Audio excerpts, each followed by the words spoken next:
Am I the meanest?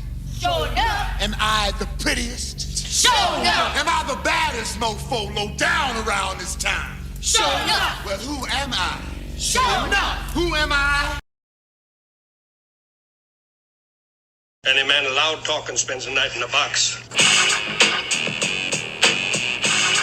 It's a tough room. All right, one more. Taking out your suckers and you don't know how I did it. Hey, y'all! Yeah, and you don't stop. My mean service, God. Dust win. Dude! What's the world coming to?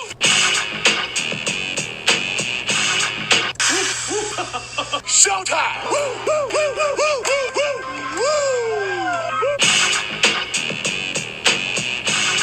Any man with dirty pants on spends a night in a box. What the world is coming to? How do you like that?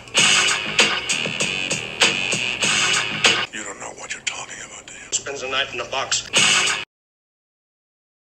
As to the fact that he announced so strongly that he was such a great Christian in the beginning of his letter. Well, folks, for those of you who feel that way, turn off your radio. This is not your broadcast. You should never listen to this program, ever, in your life. This program is about truth, no matter who it hurts or helps, even if it hurts me. It's about truth. And truth is what we're going to talk about all the time on this broadcast. And if it pings on you or your agenda, then you're living a lie. You're living in fantasy land. You cannot live in this world or expect to ever reach whatever is in the next world if you cannot deal with truth. A very famous man once said, and I quote, "Seek ye the truth, and the truth will make you free," end quote. Now you can figure out who said that. I'm not going to tell you. Many of you might know. The man who made that statement was trying to educate the world to the truth. The world took his truth and perverted it and twisted it and created something that he would not even recognize were he to walk amongst us again today. You can bet on it. Don't go away.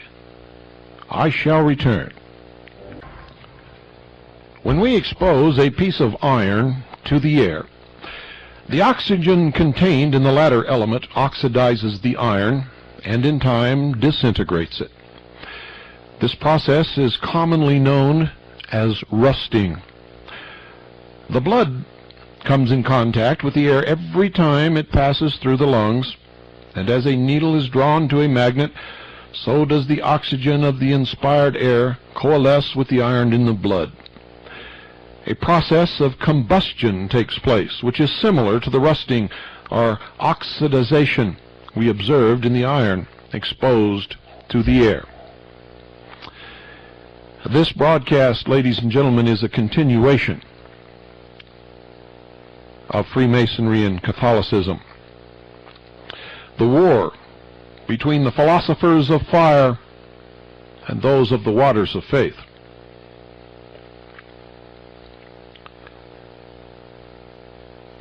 They claim that the ether contained in the dense fiber of wood after the latter has undergone combustion in a stove passes outwards through the iron in the form of semi-invisible heat waves vibrating at different velocities according to the degree of heat in the furnace.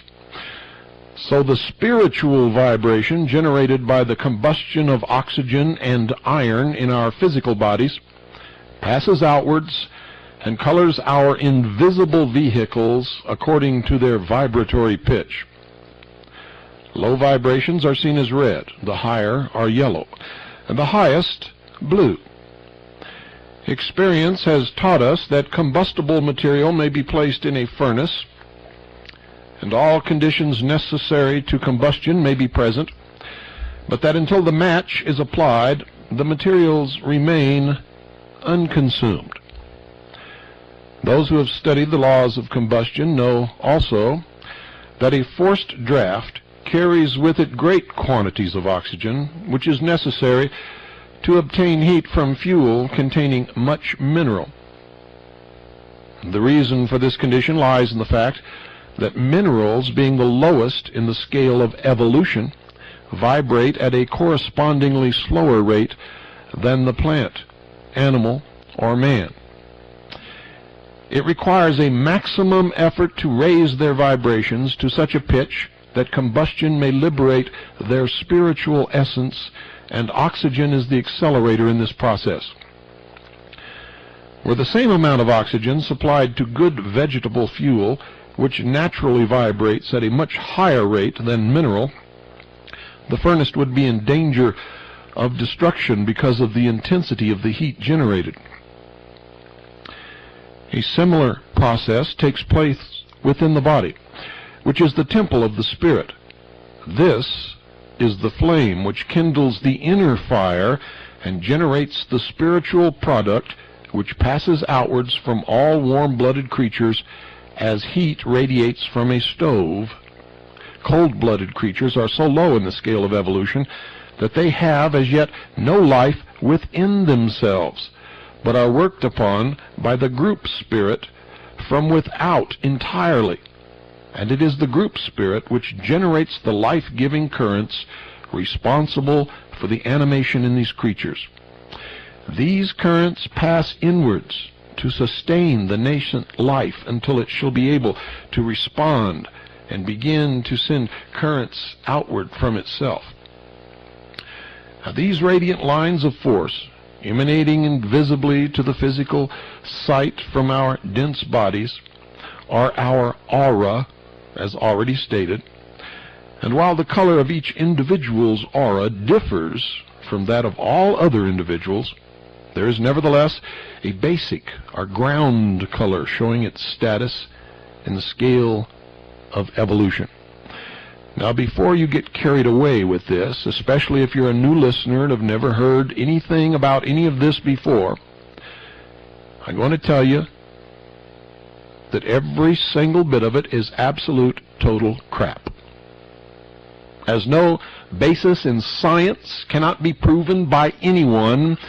It is, in fact, another religion hidden behind the veil, practiced in temples that have no windows, called the mysteries. Now, if you wish to believe in all of this, that is your right. And being a constitutionist, I certainly would support your right to do that. In fact, would be willing to give my life in defense of that right. Where you go wrong is when you try to manipulate others with these religions, whatever the religion is. When you attempt through lies, deceit, and manipulation to cause others to further an agenda which is not apparent to them, and if it were,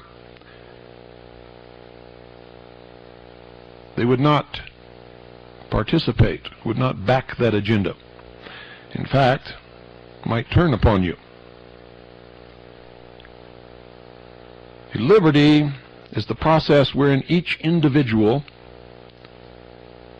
lives his or her life to the fullest, doing whatever they will, as long as they never injure the person or the property of any other human being. And that's where I part company with all of the people in the world who believe that they have to shove their beliefs, their ideas, their agendas, their plans, their hopes for the future down everyone else's throat.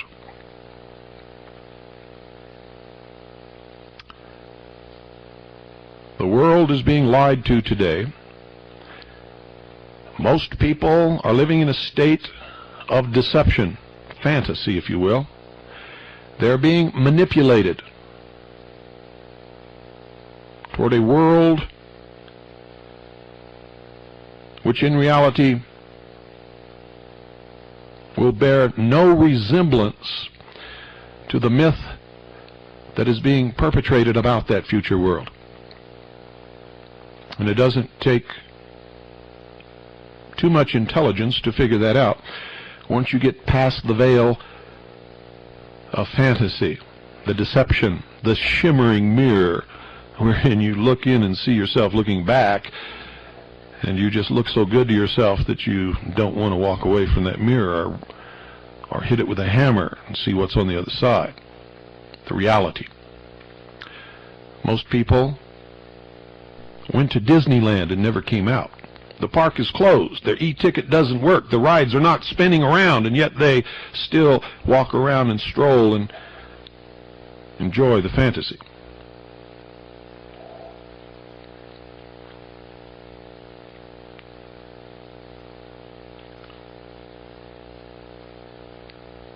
So now that I've served that warning on the new listeners, let me continue opening your eyes. For that is what this broadcast is all about.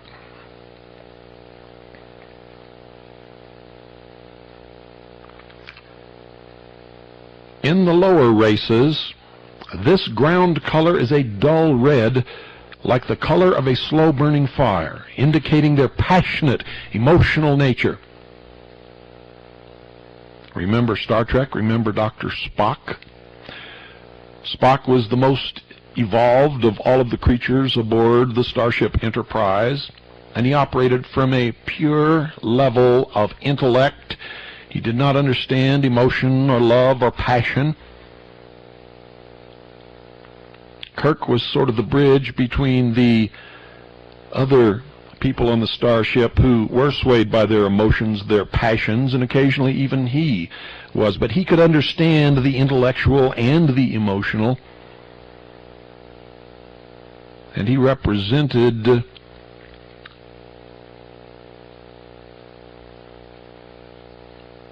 this age. Spock represents the future.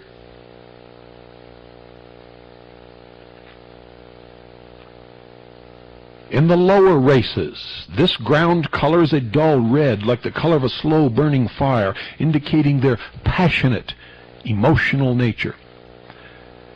When we examine people upon a somewhat higher rung of the ladder of evolution, the basic color or vibration radiated by them is seen to be of an orange hue, the yellow of intellect mixed with the red of passion.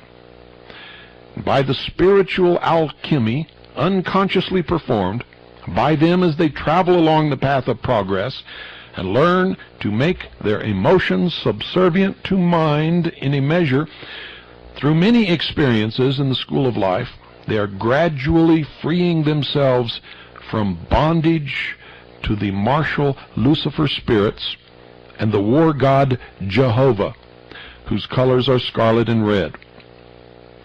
Also, by obeying consciously or unconsciously the unifying altruistic Christ spirit, whose vibrations produce a yellow color, which is thus mingling with the red and will gradually obliterate it, the golden aureole painted by the artists gifted with spiritual sight around holy men is a physical representation of a spiritual promise which applies to humanity as a whole, though it has only been realized by a few who are called saints. After lives of battle with their passions, after patient persistence in well-doing, high aspirations and steadfast adherence to lofty purposes, These people have raised themselves above the red ray and are now entirely imbued with the golden Christ ray and its vibration. Now, folks, this is one of the reasons why those who belong to this secret religion can legitimately claim that they believe in Christ. They do, but not the Christ that most Christians believe in. You say they believe that Christ is an office. It is a state of mind and a state of the perfection of the soul, brought about by alchemy, the changing of base metal, iron, or lead, into pure gold. Has nothing to do with Jesus Christ. And when they talk about the return of Christ, they are not talking about Jesus Christ coming back and walking amongst us upon this earth. They are talking about the return of what was once called or known as the Golden Age, where wars cease to be, and everyone is politically correct. And they are all imbued with the golden Christ ray and its vibration. In other words, ladies and gentlemen, when man becomes God. Are you beginning to get the picture? This spiritual fact has been embodied by medieval artists gifted with spiritual sight in their pictures of saints whom they represent as surrounded by a golden aureole, indicating their emancipation from the power of the Lucifer spirits of Mars, who are the fallen angels, as well as from Jehovah and his angels, who belong to an earlier stage of evolution, earlier than Lucifer, and are the warders of national and race religions. Do you hear that? That is a political statement condemning the followers of the Christian religion and of Jehovah and his angels. Michael, for one.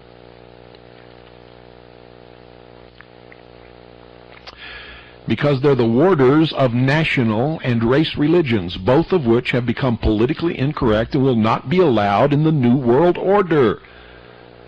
Nationalism will be a form of mental illness. Patriots will be said to be suffering from a psychosis.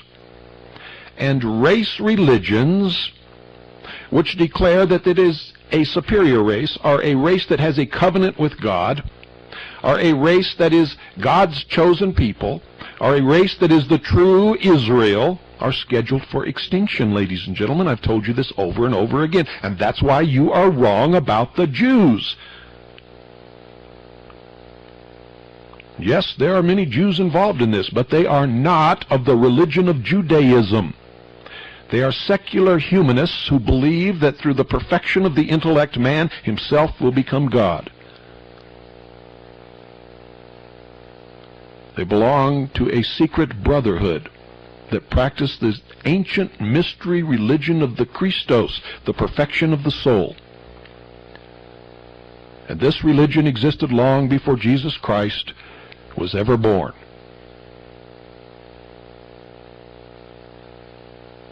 George Bush belongs to this religion. Jerry Falwell belongs to this religion.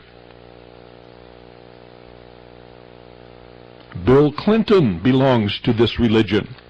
And I can go on and on and on. This religion is the mother of socialism, the father of communism. This religion gave birth to Adolf Hitler. That is why I know that if we do not successfully combat this lie, man will go backwards in his evolution into another form of slavery, just like he has always lived in throughout the history of the world.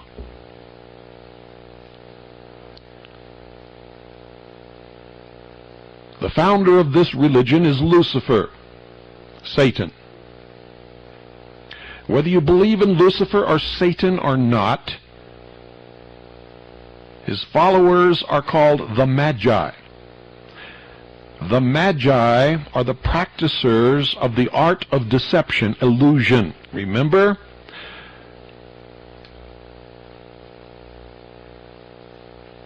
This fallen angel was the father of lies. Well, it is true, and it is being practiced even in this modern day and age. They cannot tell the truth. They will not tell the truth.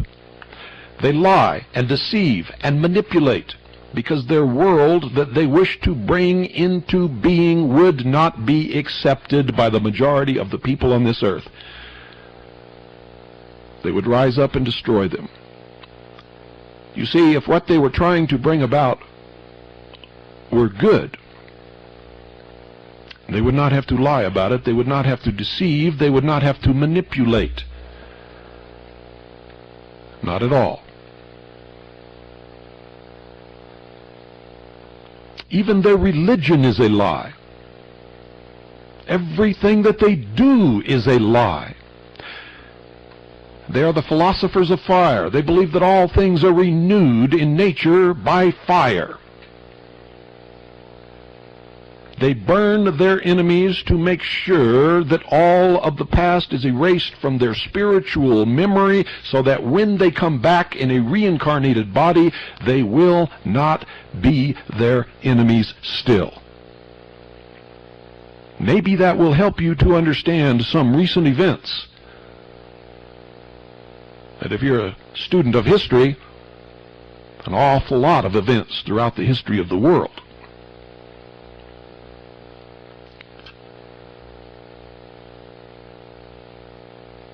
The Lucifer spirits find expression in the iron in our blood. Iron is a Mars metal, difficult to start into high vibration. So difficult that it takes many lives of great effort to change the product of its combustion to the golden color which designates the saint.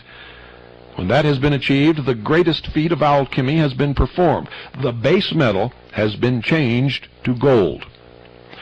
The wonderful alloy of the molten sea has been made from the dross of the earth. All that then remains is to pull the plugs and pour it.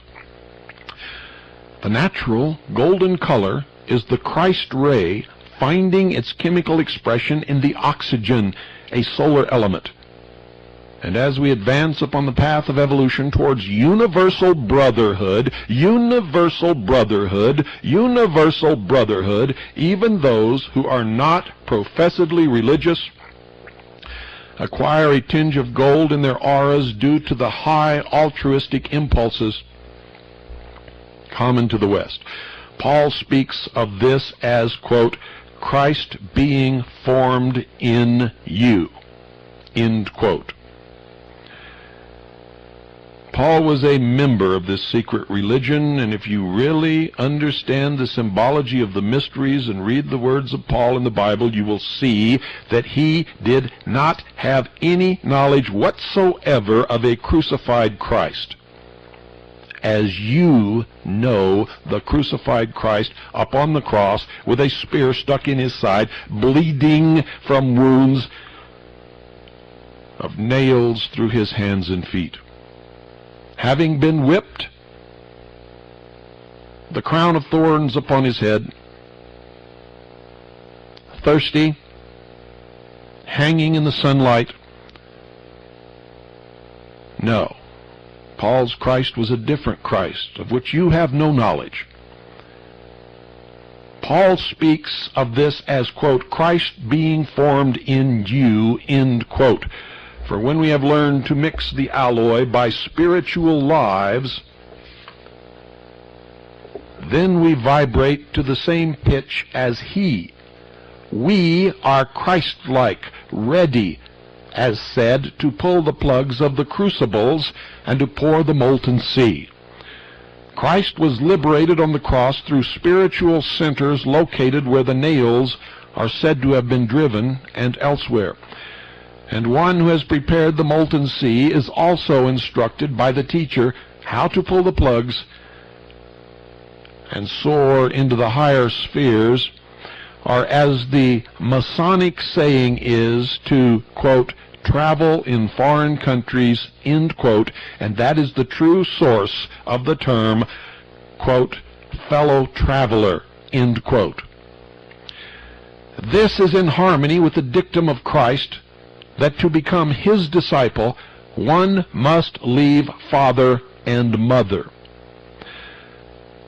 That is one of the hard sayings of the gospel and generally misunderstood because it is taken to refer to our physical father and mother in the present life, whereas in the esoteric or the Masonic point of view, something very different is intended.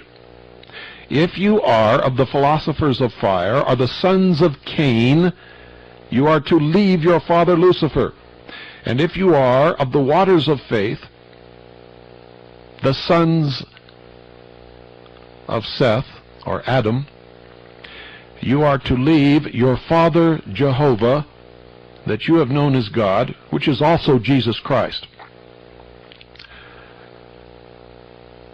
To get the idea, let us once more call to mind that the Lucifer spirits, by the introduction of iron into the system, made it possible for the human ego to become an indwelling spirit, but continued oxygenation of the blood renders the body undesirable as a habitation in time, and death ensues. Therefore, though the Lucifer spirits helped us into the body, they are also truly the angels of death. And the progeny of Samael and Eve are subject thereto, as well as the children begotten by her and Adam, for all our flesh. Now, for those of you who were not listening at the beginning of this series, Samael is Satan, Lucifer, who they say mated with Eve and bore the child named Cain. All who stem from that union are the sons of Cain, the philosophers of fire, of the material world, whose God is Lucifer. Their father is Lucifer. All of those who sprang from the relationship between Adam and Eve are the sons of Adam, the sons of Jehovah. They are of the waters of faith. The sun, they say, S-U-N, not S-O-N, is the center of life and rules the life-giving gas we know as oxygen, which coalesces with the martial iron. Therefore Christ, the Lord of the sun, is also the Lord of life. And if you understand the ancient mysteries and the old religion of sun worship, this will make sense to you.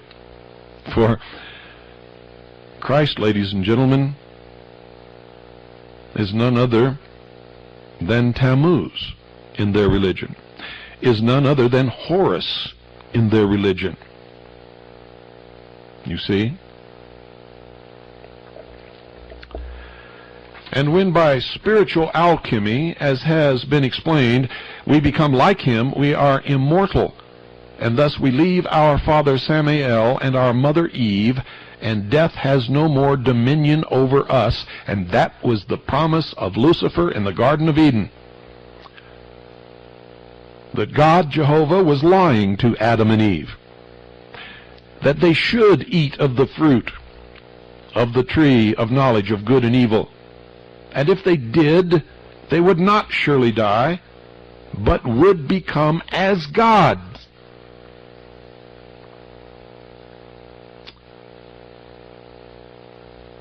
Now that does not mean that death may not happen to the body of such people, they say, but the body is entirely under their control, and a body used by such people usually lasts for many hundreds of years unless it becomes expedient to take another one.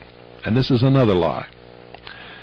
Then by the same process of spiritual alchemy, they are able to create an adult body for themselves and to leave the old body which they desire to discard for the new one which they have made previously and fitted to serve their purpose.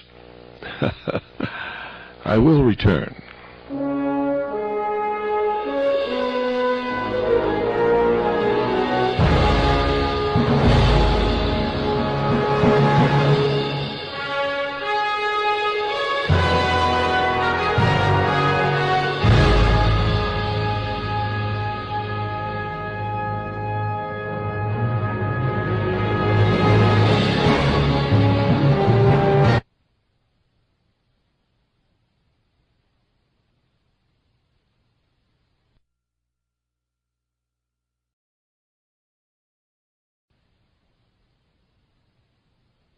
tell you how to change nothing into gold. You don't even need base metal.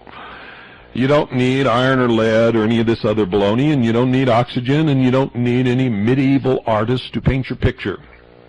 Nope. You can change absolutely nothing into gold and get your hands on some real money. The real heavy stuff. You know what I mean?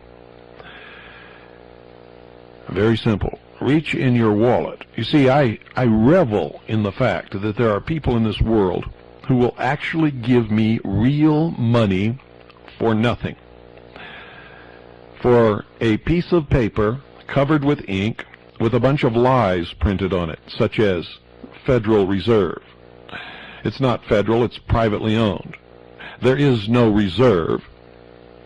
And then the final word, note. A note is an instrument of debt, saying that somebody owes somebody something and that there is collateral, and the note can be called for the collateral, or the debtor can pay the debt with real money, which does not exist in this economy.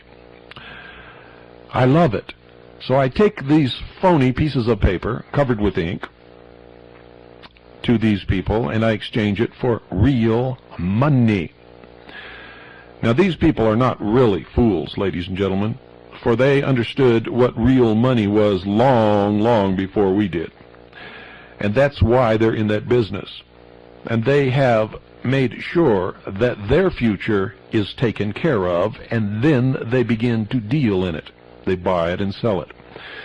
Most of them are unscrupulous and do sometimes terrible things, like what was done night before last on this very radio station. Others believe in helping people and provide safeguards for them, such as buyback policies and guarantees and honest practices such as taping the phone conversations between the customer and the salesperson to make sure that no one is cheated and no lies are perpetrated by anyone on either side. And then they sponsor broadcasts like this, which bring you the truth and help you prepare for the future. That's Swiss America Trading, our sponsor.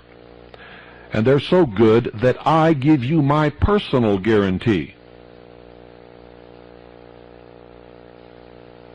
Number one, that in your dealings with them, you'll get red carpet treatment, as long as you tell them that you're a listener to the hour of the time. And number two, if you ever believe that they cheated you or misrepresented or lied to you or anything, you call me and I will make sure that it is set straight immediately. That's my guarantee. And if they refuse, I will drop them as the sponsor of this program, and I will personally make it good if I have to sell every single thing that I own. I don't know anybody else in this world that can give you that kind of assurance. But you get it with Swiss America Trading and with William Cooper. I don't do anything that I can't back with my whole being, ladies and gentlemen. So, if you'd like to get your hands on some real money, if you'd like to trade some of that worthless paper you have in your wallet for some real money, real substance, real gold, you see, we're better than the alchemists. We change nothing into gold. They need lead. Call Swiss America Trading right now, 1-800-289-2646. Tell them you're a listener, a steady listener to the hour of the time, to William Cooper. And while you're at it, folks, thank them for all the years that they have sponsored this broadcast, come hell or high water. Controversy, attacks by the press, attacks by the Internal Revenue Service and everybody else. And they have no customers that are socialists, I can guarantee you. So they lose business. Thank them. 1-800-289-2646. Show your loyalty. If you're going to deal in precious metals, if you're going to prepare for the future, prepare with the people who help you. 1-800-289-2646. You'll be glad that you did. And the next time you talk to Viking thinking that you're saving a buck, ask them about their buyback plan. Ask them about their guarantees.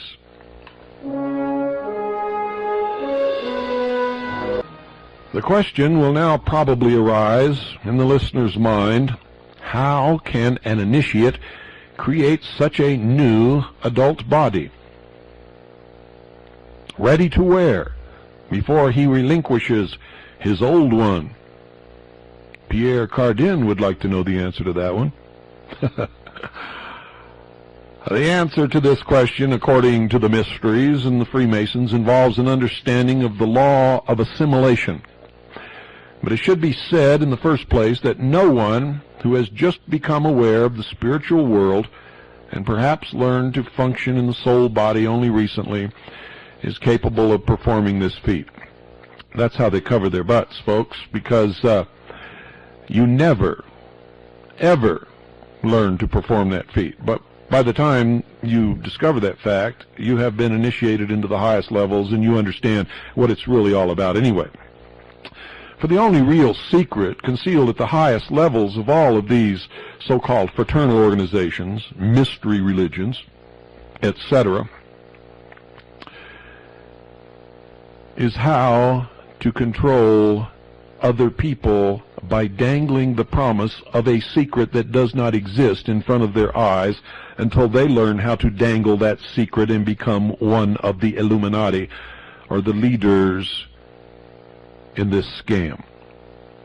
Because that's exactly what it is, a scam.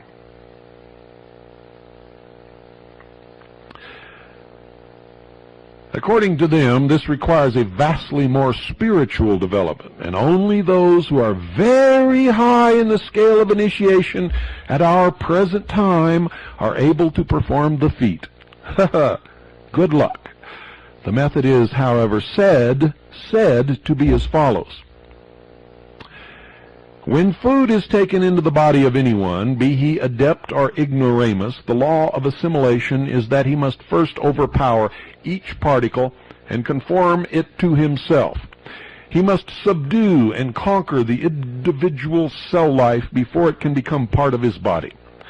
When this has been done, the cell will stay with him for a longer or a shorter time according to the constitution and place in evolution of the life that dwells within it. The cell composed of tissue that has once been incorporated in an animal body and interpenetrated by a desire body has the most evolved cell life. Therefore, this life quickly reasserts itself and leaves the body into which it has been temporarily assimilated. Hence, one who lives upon a flesh diet must replenish his food supply very often.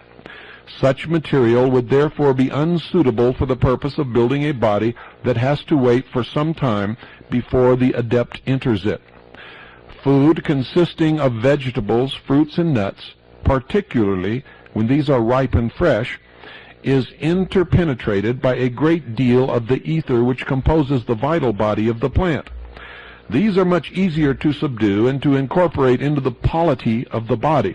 Also, they stay much longer there before the individual cell life can assert itself.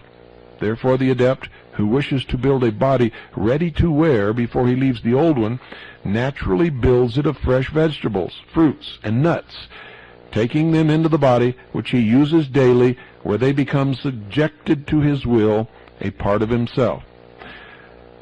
Now, folks, if you read my book, you know that I predicted in my book, and before I wrote the book, in my lectures, that the meat business would be driven out of business. The cattle industry would be destroyed. Vegetarianism would be promoted and would prevail. What did you expect from the sons of Cain? Remember?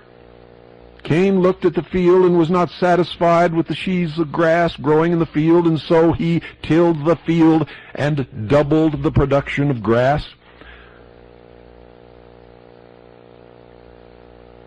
Abel, on the other hand, did as he was instructed by his God and tended the beasts of the field. And when the offerings were made, God was not satisfied with Cain's offering, rejected it, and so Cain, in a jealous fit of rage, killed Abel, and that was the first murder acted out by the monkeys in 2001.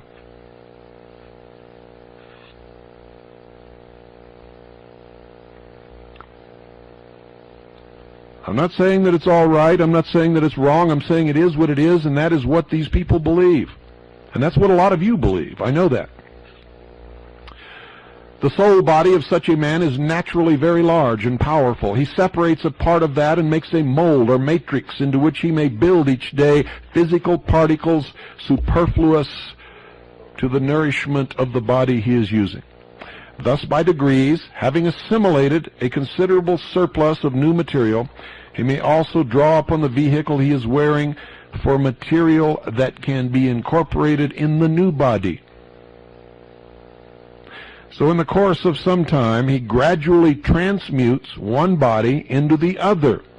And when the point is reached where emaciation of the old body would be observable to the outside world and caused comment, he would have balanced matters so that the new body is ready to wear, and he can then step out of the old into the new. Absolute, total bullshit, in case you haven't figured it out yet, folks. But he does not do that merely for the purpose of living in the same community. It is possible for him, by reason of his great knowledge, to use the same body for many centuries in such a manner that it would still seem young, for there is no wear and tear upon it, such as we ordinary mortals cause by our passions, emotions, and desires. They're talking about sexual intercourse. But when he does create a new body, it is always, as far as the writer knows, for the purpose of leaving the environment in which he is at that time and taking up his work in a new place. It is by reason of this fact that we hear of men like Cagliostro, Saint Germain, and others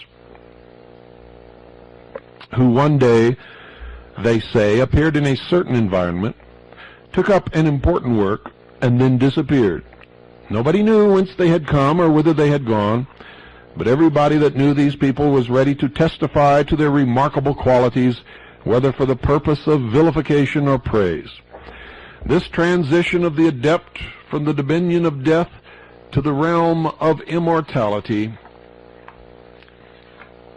was foreshadowed in the daring leap of Hiram Abiff, the grand master workman of Solomon's temple, into the seething sea of molten metal, and his passage through the 9 arc-like strata of the earth, which formed the path of initiation.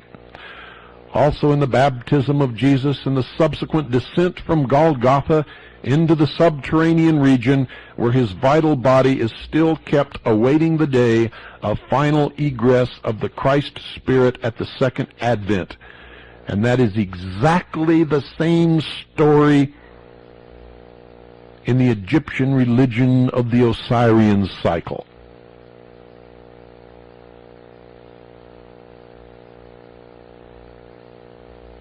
Let me substitute something here. Also in the baptism of Osiris and the subsequent descent from the throne into the subterranean region, where his vital body is still kept awaiting the day of final egress of the child Horus at the next sunrise. Now do you understand? In our next hour of revelation, which will not be tomorrow night, I have something else in store for you for tomorrow night. We shall follow Hiram Abiff along this path of initiation to the embodiment he wore at the time of Christ's appearance upon the earth, showing where and how he received the new initiation. For, ladies and gentlemen, in the Masonic Temple, Hiram Abiff is Jesus Christ. How about that? Isn't this interesting? I'm going to give you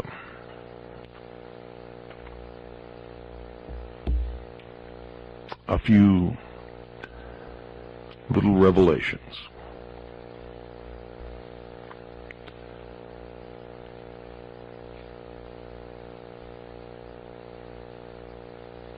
Maybe I shouldn't. I am way beyond the capability of many of you having the ability to understand what in the world I'm even talking about. And I've got to tell you, folks, I am absolutely amazed that I have come this far with all of this, with as many of you as at least profess have been able to keep up with it. I am at times dumbfounded, because it is extremely difficult. And it is extremely difficult to look yourself in the mirror and admit that you have been deceived, and at least part of the deception was your own doing, that you have been stupid, apathetic, ignorant. And it's difficult to come to the realization that you have to be able to do that in order to change your life and go on into the future living in the light of truth rather than in the darkness of the lie.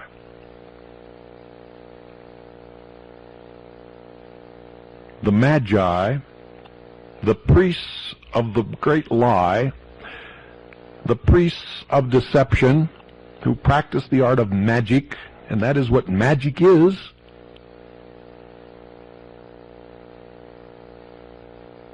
Magic is the ability to perpetrate the lie, to create the illusion and make people believe it, to hold up one hand with a flourish, and all eyes in the crowd follow that hand, while with the other hand you let loose the dove who flies out of the sleeve of the upraised arm.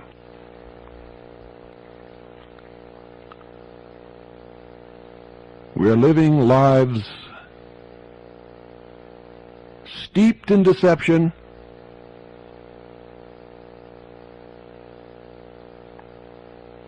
Shakespeare was right when he said all the world's a stage and we are but actors upon it. Absolutely correct. He understood. And there are some that say that the reason that he understood and the reason for the greatness of his plays, which are all built around the mysteries and have hidden layer upon layer of symbols and hidden meanings, was actually written by Sir Francis Bacon, who also wrote a book called The New Atlantis, which was all about the New World Order. You see, it's been in process of planning for many, many years, centuries, maybe thousands of years, who knows. We can trace the line of this hidden religion all the way back to the beginning of recorded history. Prometheus, the messenger, who gave man the gift of fire, is another name of Lucifer. Remember, Christ said that he saw Lucifer flung out of heaven as lightning? Can you imagine in ancient times a man naked, cold, standing afraid in the darkness, while all around him beasts of prey roamed, and he didn't know from one second to the next if he would be eaten or if he would be spared to see the sun rise? His Savior, the God of light, the bright and morning star, and at noon, thankful for the warm rays and the light by which he could use to protect himself and continue to live, he performed a living sacrifice on a rock or a pile of rocks under a tree in a grove. And then the sun began to die,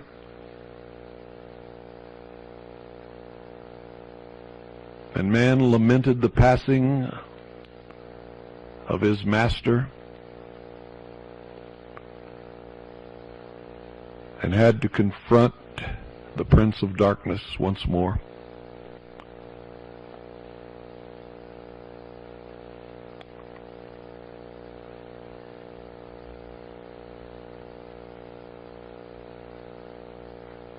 And once again, as he sat huddled in the cold of night, afraid, he waited for the Son of God to return with the golden dawn.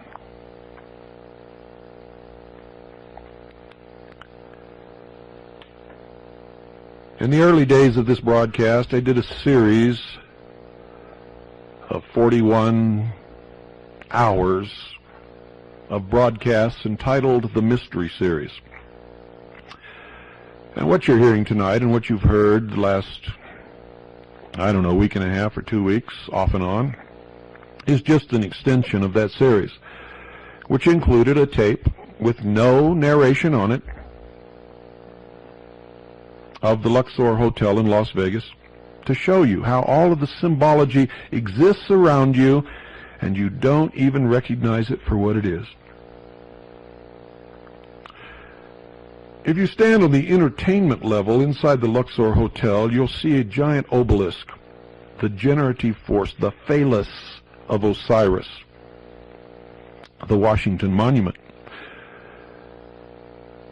And if you look straight up on the inside of the pyramid, you will see a gigantic X, which is the 4 elevator shafts that go up to the apex of the pyramid.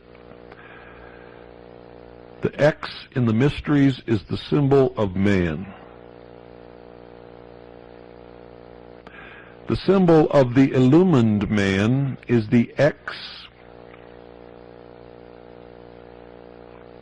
with an I through the center of it, letter I. If you stand there long enough and watch the tip of this obelisk in the Luxor Hotel, you will see this brought to bear as a shaft of green laser light. And remember green, you're going to see that color more and more in the future. Gorbachev's flag is green. The first flag that Columbus planted in sand when he reached the New World was a flag with a green cross. The MGM Grand from the air is a gigantic green cross. Didn't know that, did you? A shaft of green laser light shoots up from the apex of this obelisk into the center of the X, crisscrossing the apex of the pyramid, and creates the illumined man. You can see it, ladies and gentlemen, in the logo of the Luxor.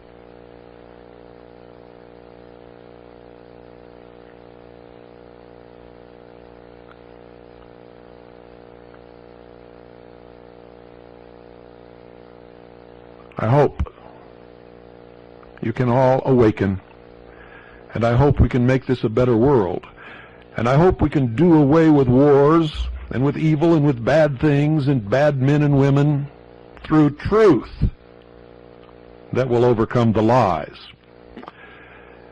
You see, the New World Order is going to be a despicable state. It will not be, ladies and gentlemen, what they portend, or what they pretend, I should say. It portends evil. It will not be the great utopian state of a New Jerusalem or anything like it. For anything that is built upon a lie is still a lie. And when the light of truth is shined upon that lie, whatever rests upon that foundation will come crashing down, I can assure you. And I hold the spotlight, and I will be the one who shines that light upon that shaky, deceitful foundation. Good night, ladies and gentlemen, and God bless each and every single one of you. To us, because we will put them to the best use.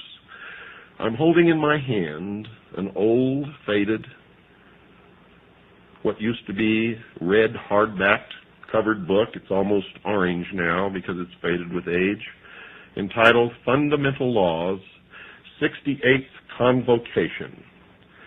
On the front of the cover is some of the symbology of the mystery schools. There is a rope representing the snake eating its own tail, also known as the magic circle. Within this magic circle, there is a triangle, actually 3 triangles, one within the other. Within the triangles, there is the symbol of the skull and bones. There is the symbol of wings around the world. There's the symbol of the ark, the anchor, and the 3 letters TRY beneath the 3 triangles. This is the verbatim written report published in 1916, ladies and gentlemen, that I'm going to read to you from. Fundamental Laws, a report of the 68th Convocation of the Rose Cross Order, giving a resume of the proceedings of the convocation, together with most of the lectures that were delivered during this time of the convocation by the several delegates present. Also a report of the work of ancient initiation in the Grove of Osiris as especially prepared for the occasion. Below that is the symbol of a triangle with 3 stone steps representing the 3 degrees of initiation. Up on the top step is a cross, in the center of which is a rose. And beneath the triangle, again, the 3 letters, TRY. This is copyrighted 1916, published by the Philosophical Publishing Company, Allentown, Pennsylvania, for the members of the Rose Cross Order. On the next page is a roll of honor. One of the names here stands out and almost knocked me over when I saw it, for the name is Lars Hansen. Now, it is not the Lars Hansen that we've discussed on this show, and we're going to look into it to find out if this was his father, our grandfather, our great-grandfather. Could have been either one of the 3. But we will find out, believe me. We know that Lars Hansen's parents were members of the mystery school, and in particular, the Metternich-Stell group, where Lars Hansen was reared.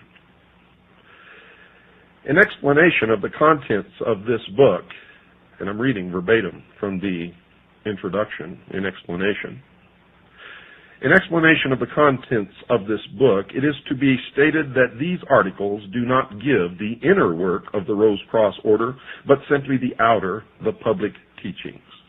Now, you'll remember in the Mystery School series, I taught you about the exoteric and the esoteric. What you're going to get in this book, because they never publish the esoteric anywhere, it's always hidden in symbology, but there are incredible admissions in this book that you will hear in the exoteric. Reading again, verbatim. The Illuminati and its soul science work may be called the child of the Rose Cross Order. Years ago it was found that where there was one person who desired to follow the work with heart and soul, in other words, who was willing to live the life as taught by the order, there were 100 others who desired teachings from the order, but who were not willing to dedicate their lives to the sublime work. Now, I break from this for a moment to remind you that I have previously stated that the Fraternity of Freemasons, the Ancient Order of the Rose and Cross, the Sovereign and Military Order of the Knights of Malta, the Knights Templars, the Mormon Church, all of these, the Illuminati, the Order, the Skull and Bones, are all the same organization. And what you have just heard is the first admission of that fact, and you are going to hear more as I progress. And remember, I'm reading this right out of their own publication, a hard-bound book published by the Philosophical Society in Allentown, Pennsylvania, specifically for the Rose Cross Order. continuing. These thousands had to be taken care of, and as a result, the Illuminati and its soul science work was born. When in April, now that's April of 1916, folks, April of 1916, remember that. When in April the order went forth to the brethren that a sacred convocation was to be held, all delegates were requested to prepare articles on soul science so that regular lecture sessions could be held. The lectures that follow are the result. All these lectures were given in open session and are to be considered as soul science work, though in entire harmony with the teachings of the Rose Cross Order. The work of the Rose Cross Order as given to its students can never be published. It is a secret, sacred work between teacher and student. Let me read that again for you. It is a secret, sacred work between teacher and student. It is a soul training, an inner initiation, and such work continues until the student has reached initiation, after which he is called upon to attend a convocation, and at which time the degree work is conferred upon him. But the inner work always precedes the outer work, as the outer work is only a bond binding together the brotherhood. Thus a word in explanation. Many, having heard of the great order and its work, and actually knowing nothing of its inner work, have ignorantly or with fraudulent intent established so-called Rose Cross bodies. And these bodies, knowing nothing of the true work of the Rose Cross, have nothing but a ritualistic, initiatory, rite or degree work. We would refer all seekers to authorities on the Rose Cross and on initiation, and they will then find that the true Rose Cross is actually a school of spirituality with a degree ceremonial initiation as the climax. And this is signed by the Hierophant of the Order. In the preface, early in the summer, instructions were received from the hierarchies to call the inner circle of the Rose Cross Order into session, and thus to fitly celebrate the 68th year of the Rose Cross Order in America. Orders were immediately issued to those who have the privilege of attending this convocation, and on June the 1st, 1916, the convocation was called to order and the preliminary lectures were started. Convocation, all delegates were instructed to prepare and to deliver articles which should have a bearing on the conditions of the present day and which should be the means of helping humanity. However, because of the limited amount of time at the disposal of those who could attend, only a few were enabled to prepare such lectures, with the results that there were not as many lectures delivered as might have been had the delegates had more time at their disposal. But even so, there were from 2 to 3 lectures each day, and most of these lectures will be found in this present volume, though many of the lectures cannot be given in book form, as they were only delivered as from teacher to those of the inner circle. From the beginning of the month until the day of the 13th, there were lectures in the Assembly Hall, which had been built in 1910 for the express purpose of holding these yearly convocations.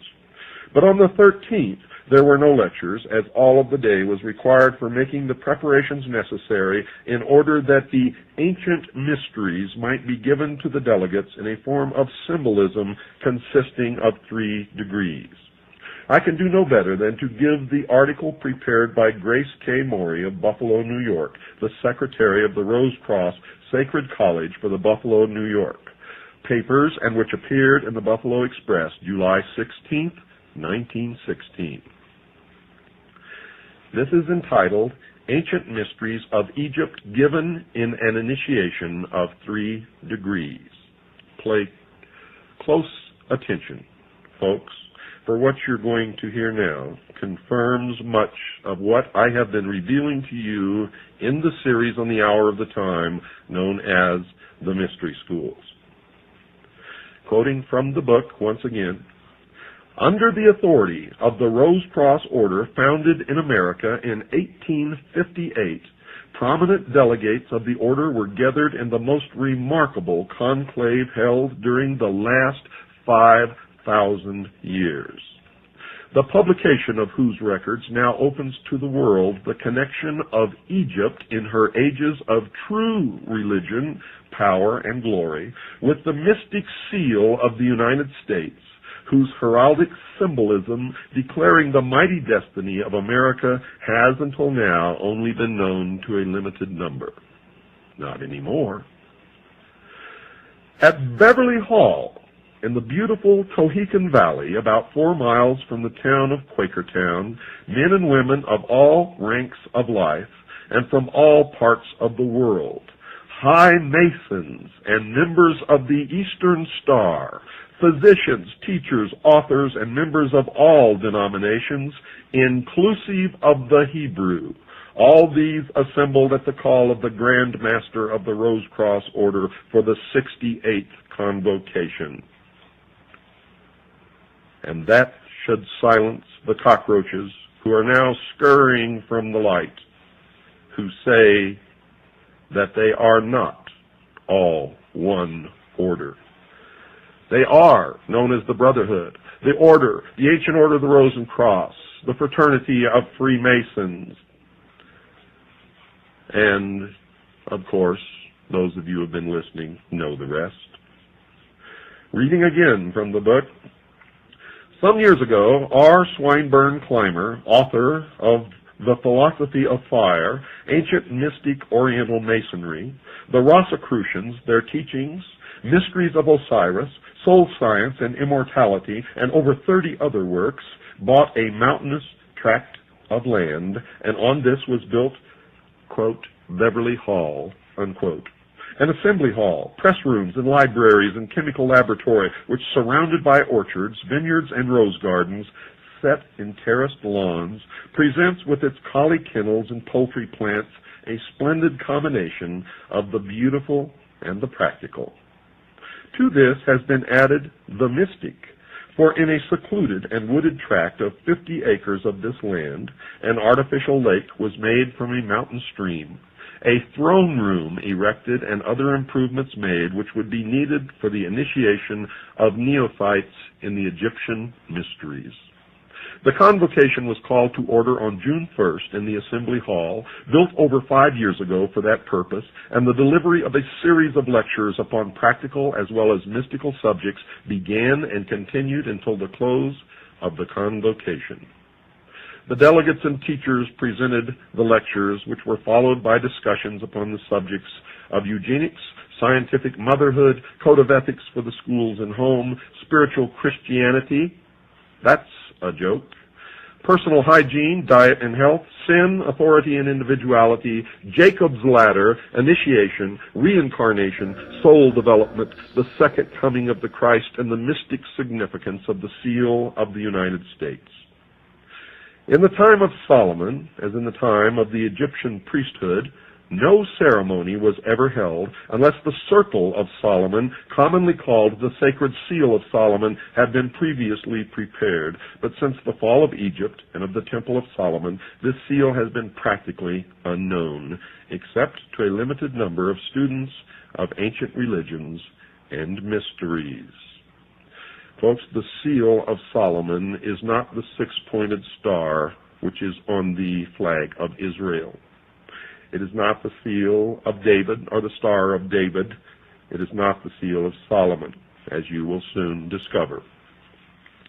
During the first week in June, in the Grove, especially prepared for the dramatization of the ancient mysteries of Osiris, the seal of Solomon, often called the Magic Circle, was especially built, and on June 11th, the dedication of the Magic Circle took place in the presence of the delegates of the Rosecross Order, some of whom were natives of Germany, England, and Russia.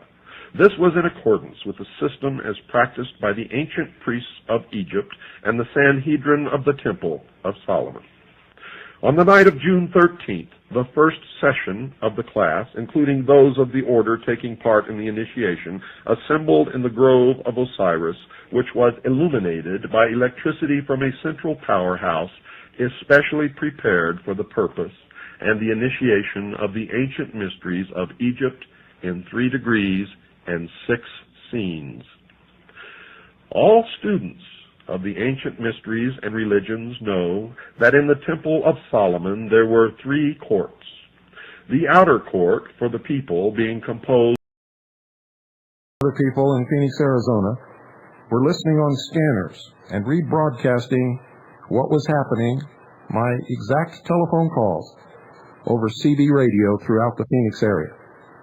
Thanks to them, I'm here tonight. Now, as you listen to these telephone conversations, remember that these are just snatches of many conversations during that evening. I spoke variously to television, radio, newspapers. I spoke to patriots up here where I live. I spoke to Gene Miller and many other people. Basically, aside from people that I knew and patriots, nobody gave a damn what was happening to us except one reporter who worked for the Mesa Tribune. He was the only one who listened. He's the only one who cared. He's the only one who showed up. And I'm sure that he wrote a story, although it had no contact with him. It was not published in his paper, probably due to the editors culling it out. Now, as you listen to these phone conversations, ladies and gentlemen, you're going to have to listen hard because remember they were recorded off of scanners and off of CB radios, and the tapes were sent to me by people I don't even know. Don't know their names, don't know where they're from, nothing. I know nothing about them. I don't even know where these tapes came from. I can tell you, though, that they are authentic, and I thank all those people who took the time to listen, to record, to show up, to make sure that the police didn't do anything that they shouldn't do, and even then they did. But they probably saved my life. We had already been gassed. Me, Annie, and Pooh. Pooh is 4 years old. 4 years old. The most wonderful little girl that you could ever meet in your life, even if she's my daughter, it's true. There's no reason why any of this happened. And when you listen, remember that we have been gassed. Our throats are raw and burning. Our nasal passages are raw and burning. Our eyes are watering. And we are all breathing through wet towels, which we have over our face, our nose, and our mouth. So the voice you hear is not going to sound very much like me. Also remember we were very, very tired. And there was a certain element of extreme worry. I was very, very worried about Annie and Pooh. And of course Annie and Pooh were very, very scared. So pay close attention, folks. Listen very, very carefully. For many years, this is just going to happen someday. That's exactly what's happening. This is a long-distance phone call with a friend of mine in where I live. Yeah, I have a cellular phone right here. Who is that you're speaking to, though? The guy at the newspaper. I'll tell you what, I'm going to hook you guys together right here, and you guys have a short conversation, because the guy at the newspaper wonders who you are, Scott, and you're wondering who he is. So you guys talk for a couple of minutes. I'm going to pull the phones apart and whatever. You can pass me across there, can you? Yeah. Okay. Yeah. Can you hear me? That didn't work, folks. Yeah. Are you there? Yeah. Hold on. Just hold on, okay? Yeah. Yeah, Annie? Are you still by there?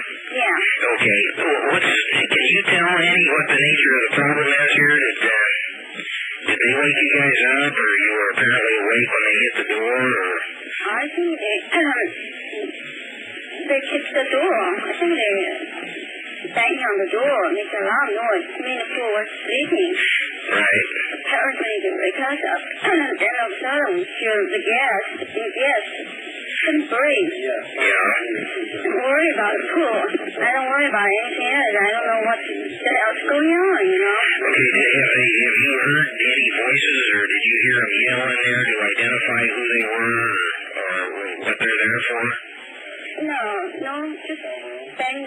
and I don't know what's really happened there. Bill was telling me that that's the Phoenix PD police department that's there. Have you seen anything that would indicate that that's the police department that's outside the door?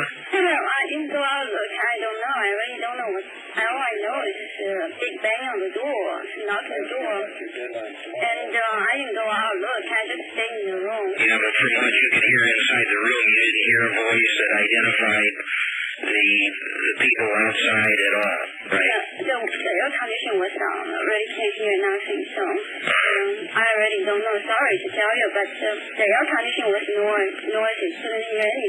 Well, I hear big noise. Right. So, oh God, this is bad.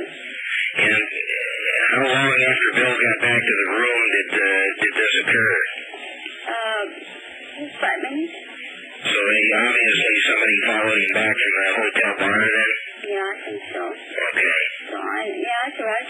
Yeah, I can hear you walking the door. And 5 minutes later, someone's banging on the door. We didn't open the door. I don't want to open the door because, Right, no. You don't know who is outside. You don't open the door, so. Right, no. They tried 3 times. Right, don't open it. We'll have to try to get a hold of the desk first and try to identify who it is outside. Now, do you have can you tell if anybody's still out there right now? Oh, I don't want to go look. Don't see, if I go out, look, it might shoot me. No, I mean, just by sounds and so forth. You don't hear anybody. Are you on the first ground floor, or are you on a upstairs floor? I'm sorry, Bill was talking to me. Would you say that again? Are you on the ground floor, or are you on one of the stories up? No, second. Second story? Yeah. You can't hear anybody moving around in the catwalk outside steps or anything? Footsteps? No, I can't. No movement out there? No, it looks like very quiet right now. Okay. But the room's full of gas. It still is? Yeah. Okay, the air conditioner's not taking care of it? No, the air conditioner was shut off. What is the window open? How did they get the gas inside the room? They must have through the vent. I don't know. I really don't know what to tell you about the living gas, for sure. Okay. The only thing I'm worried about is pooling. She feels so bad. Well. Now, is it starting to clear out at all, the air? The air knows? Yeah. Okay. We'll talk to you, okay? Okay.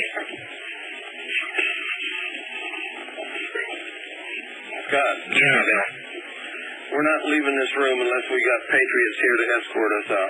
We're not walking out of this room. Okay. I don't give a shit what. Right. Now, I was just questioning Eddie as to is there gas continuously being fed in?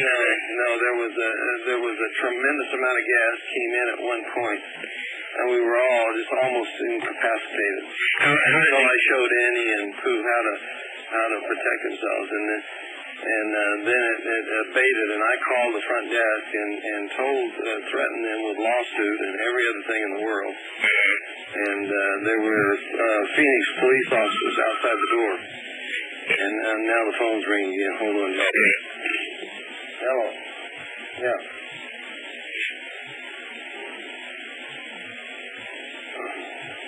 Okay, I don't know what's going to happen here. Huh? I don't know. The last time I looked, there were Phoenix police officers outside the door, and I don't know what's going on, Gene. Okay. All right. Dean Miller's coming down. We tried to get hold of Craig Smith, but we couldn't. I'm telling you right now, I'm not walking out of this room unless I know that there is a protection of Arizona patriots there to make sure that we get the hell out of the city. Right. And now they still haven't voiced or announced anything outside the door. No. Do you have a peephole in the door? Yeah, we do. Have you tried that? We've looked out, and all we can see is like people standing on the periphery, and we can't tell who the hell they are or what they're doing. I called the desk, and the desk is denied all responsibility and anything to do with it, and they said that they don't know what's going on, and is absolutely ridiculous. Right. But they confirm, though, that it is Phoenix PD outside the door. Okay. That's amazing. All right, now, so,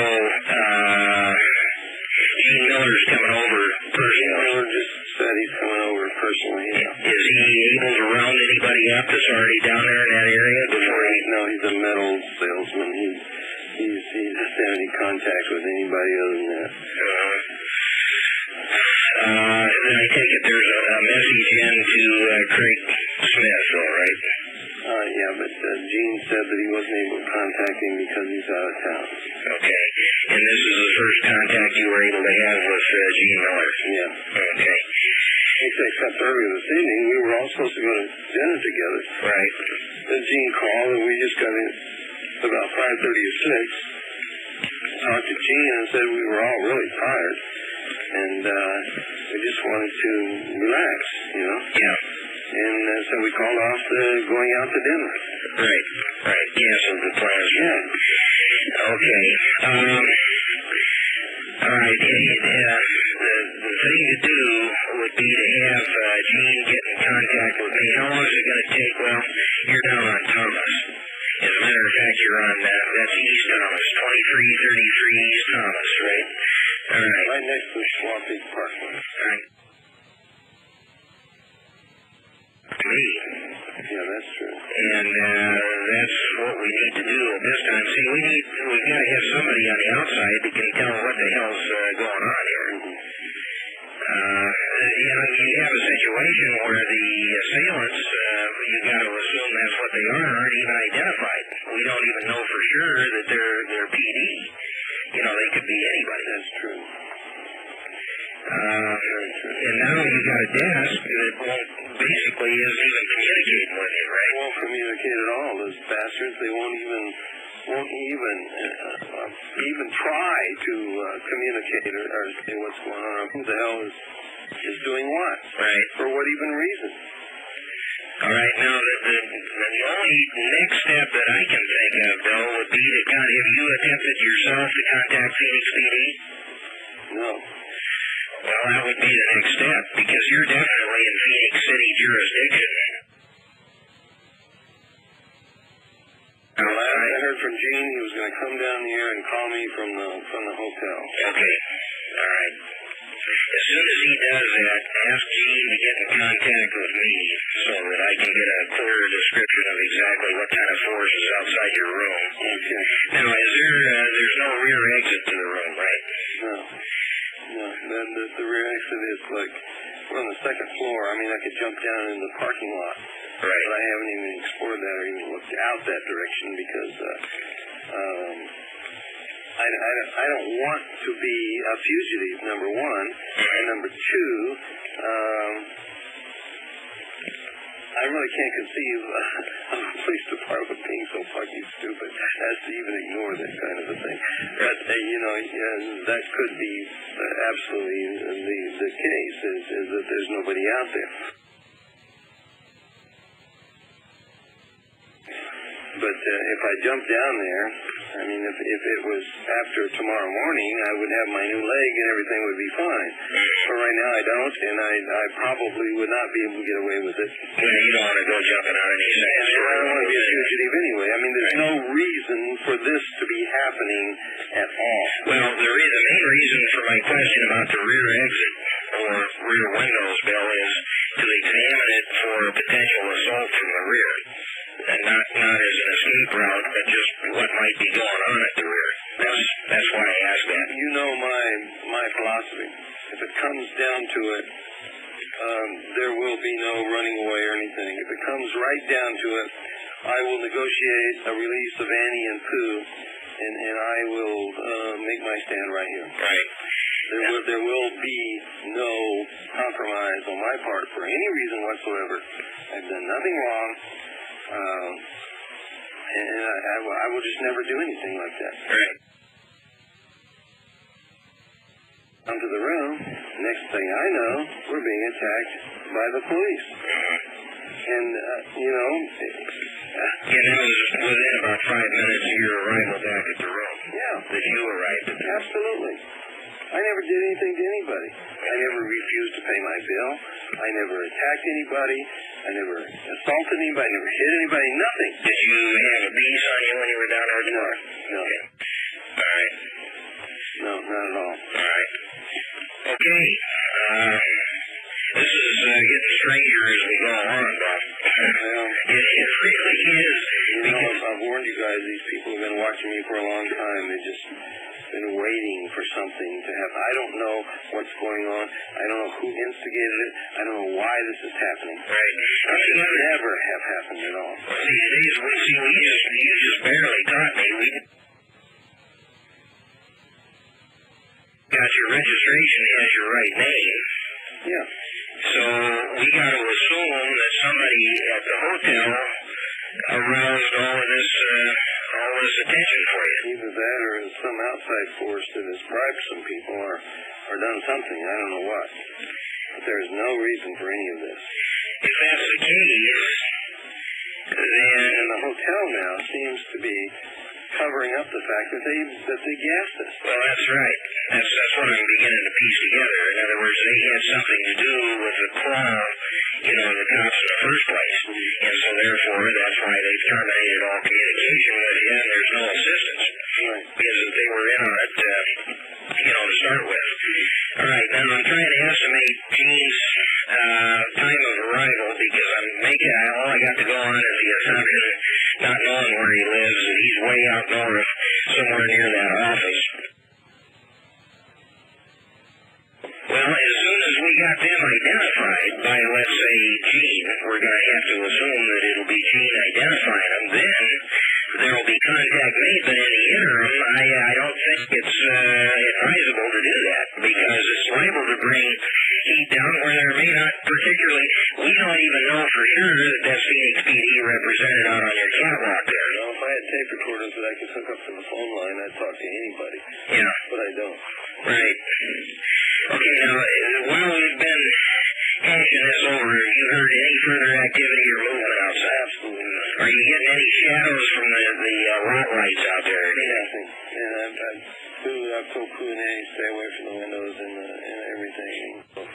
We'll just play it cool. All right, now I had asked Annie this. She wasn't sure. How did they get the gas you mentioned into the room? Oh, I have no idea. I don't know. One minute everything was okay. The next minute we were flooded with like pepper gas. It wasn't tear gas. Yeah. It wasn't CS gas. It was pepper gas. Right. It's a high irritant. Yeah. All right. Skin's irritated and so forth. Right. And coughing and the whole works. Okay. It was really very unpleasant for quite a while. Right. Up here, so in the meantime, I'll wake a couple others and have them standing by. Good.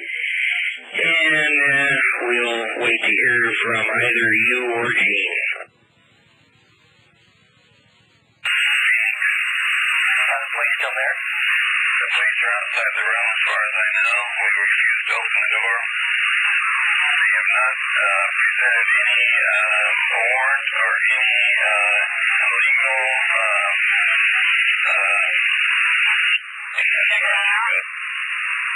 That's William Cooper. More or less sure. Heck, what did they get? But it seems to me like pepper gas. Well, okay. I'll get a hold of Craig right away on the high. He should be able to call into your room there. Yeah, sure. I'll have him call you. Room 230. All right. Have Craig call me if he can get through. I don't know if they'll let him get through, but if he can, let him call me. Okay. Okay? All right. Bye. Bye. Wow. Didn't that sound like William Cooper?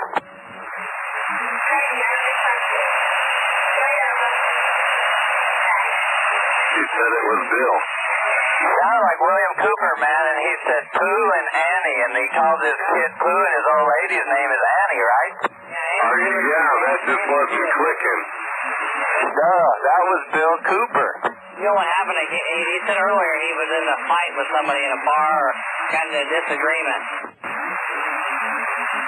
Oh, the line's still open. That's weird. The line's still open. Apparently he goes around the countryside raising hell. Oh yeah, they're going to call somebody here. This is the second or third call he's made. He called somebody else, and somebody was acting like they didn't care.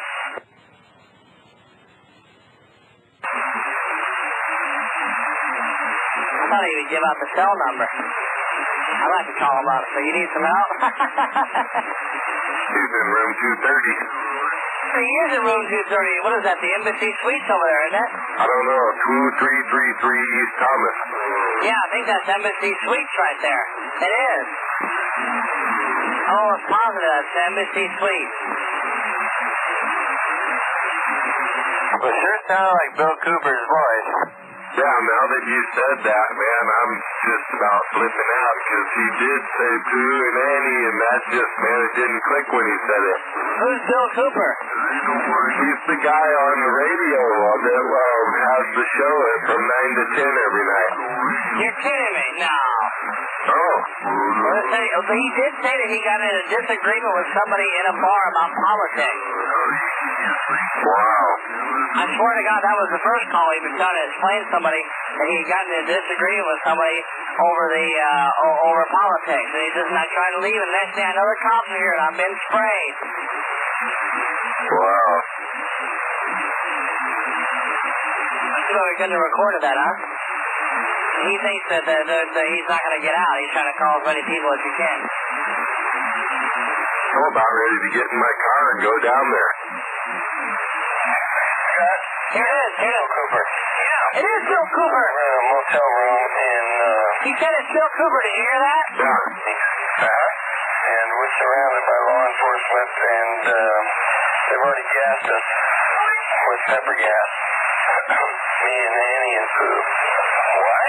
And I don't know what to do, but we need help, my friend. What? We need help with media. We need help with radio talk shows. We need help with everything because I'm not going out. Yep. Oh, my. I don't know why they wouldn't tell me why, nor would they tell me where he was going. All they would say was that he knew why. Well, I'll tell you where he's going. He's going down to Madison Jail. That's exactly where he's going. That's exactly what I told who I was supposed to call. That's what I told them. I said they wouldn't tell me where he was going, but I have about a 90% probability that I know where he's going.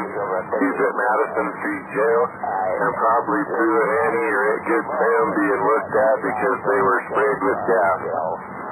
They did spray him? They sprayed all of them, yeah. What the hell? Wow. Why can't you? Well, that's a big deal. You don't think he ain't going to pitch a bitch? Hear about that one? Oh, big time, I'm sure, yeah, if he doesn't just accidentally commit suicide by now. It's just death, you know. Yeah, if he hadn't accidentally beat his brains in on the bars trying to escape. Right, exactly. Sometimes, man, I'm too old. But, what did Linda Thompson say? She call you back? No, she hasn't called back, and all I could do was leave a message on her machine, you know, so I don't know. We'll see if and when she calls back. Beautiful daughter of mine. Yeah, I wish you knew that number. Tina Hartzell knows that number. They contact her directly. But, obviously, you don't want to have anything on that about that out there, so for one reason or another. But I'd be interested. I don't know how William Cooper would appreciate it. I'm not sure I should call her, Bill. I thought about that, but I just don't know that that's the right thing to do. I figure he may be able to get a hold of her, but I don't know. I just don't want to go on the air and tell all that bullshit. I don't know. If I thought I should, I would, but I'm not sure that I should. Hey, Chuck. What? I got in weak to middle of this. What happened? Who got in jail? No. William Cooper. Better get on frequency. He doesn't even know who William Cooper is, so he's the guy that I keep trying to tell you to listen to his shortwave. Get on frequency, Bill. Oh, somebody sprayed him with gas? What? Right. And then arrested him. They sprayed him, his wife, and his daughter with gas, and he got arrested, and his wife and daughter were taken somewhere, and he didn't know, and I don't know where they are. Well, I'll bet you they took his wife and his kid down to Humana, which is right there by Squaw Peak. That's where the three cars must have been rushing when I seen them. Maybe so. I told the people that I thought they usually take prisoners to Good Samaritan to be checked out, and since his daughter was sprayed with gas and she's only about 6 years old, that they're probably at Good Sam. I didn't think about Humana. Yeah, Humana's right there at the Squaw Peak, just a block and a half away there. I don't remember that. You out here? Yeah, it's right there, right on Thomas and Squaw Peak. Hey, Chuck, when did this happen? It started at 11:30. I got there at 12:35. You got where? Embassy Suites Hotel. Well, I was about the same time I was there. I was there. Maybe I was there when you were there, but I was standing right out in front. I was right with the cops, standing right next to the car where they had Bill Cooper talking to him through the window. What were you wearing? I was wearing a green T-shirt and Levi's. I didn't see it. It must have been afterwards. You must have got the fuck right out of there. I don't know. You had to have been pulling up just as I was leaving.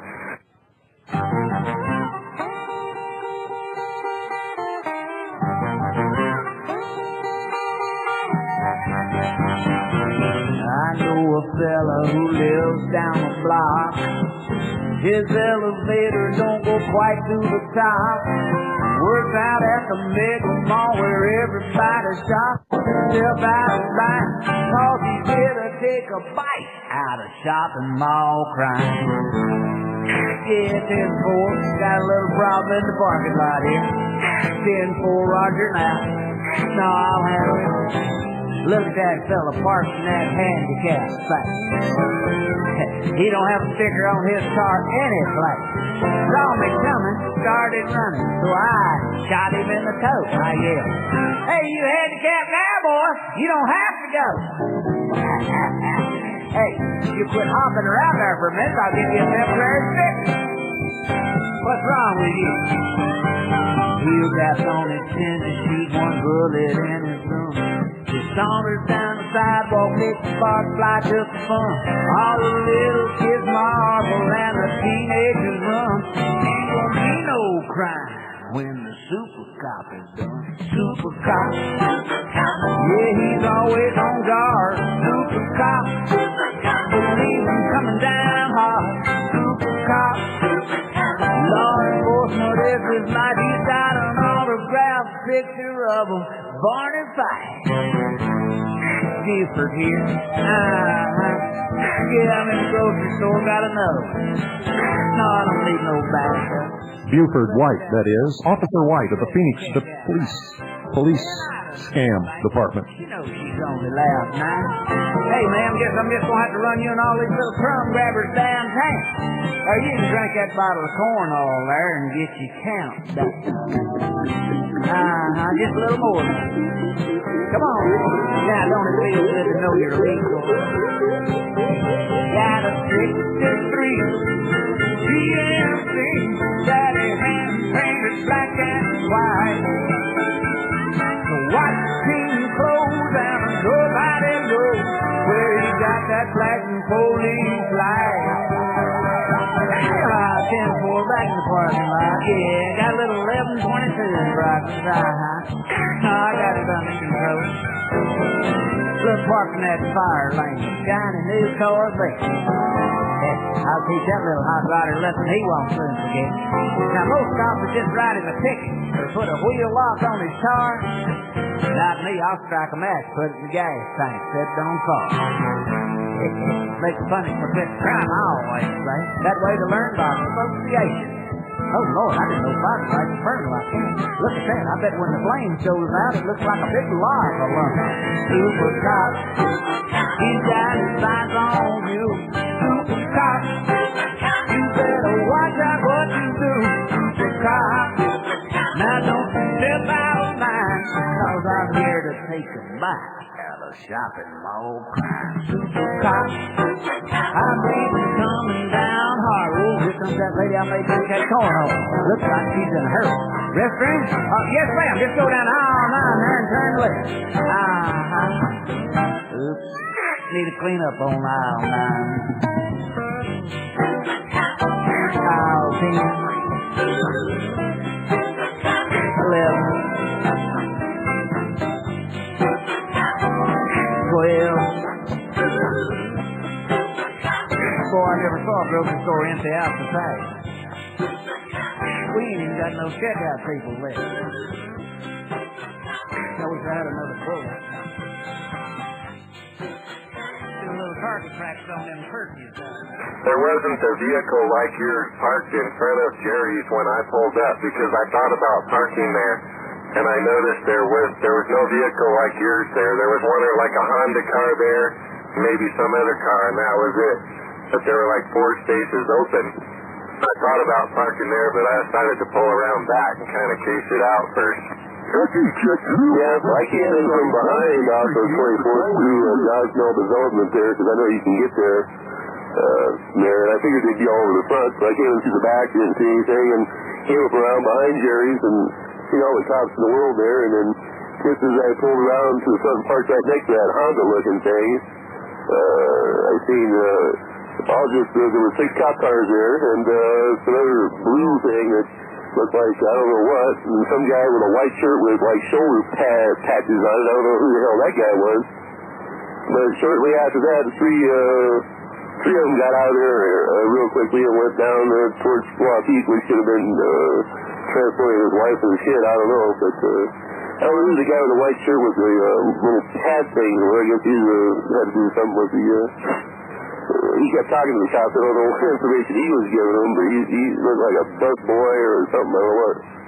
Oh, I didn't see that. Boy, I'm trying to figure out if you were there and left before I got there, or if you were there after I was there, because when I was there, I mean, according to what you're saying, you should have saw me and Bill Cooper and the cops all walk out the front door of Embassy Suites at the same time. I was the first one in line. They let me walk with him out of there. I was about 5 feet from him, walking backwards, talking fast the whole way. And I walked right out that front door, and they put him in the second police car there. There was one in front of his, and there was about 6 cop cars there. I was there for probably 10, 15 more minutes, I would think, there until they just seemed to hold him there a long time, and I told him I was going to wait there and see to it that he got out of there in one piece. And it just started appearing like they were whispering over there about possibly doing something with me, and I just told him I think I better go now. And he said, yeah, go and call those people. And so I left, and he was still in the cop car in front of the place when I left. That may be when you pulled up. That probably was, because there was 2 cops that were, the second car back there was 2 pulled in closer to Jerry's, one up against the curbing there, closer to the hotel, and another one sitting out there a little bit further. Some blonde-headed looking cop with a pudgy face looking fuck. He kept looking your way.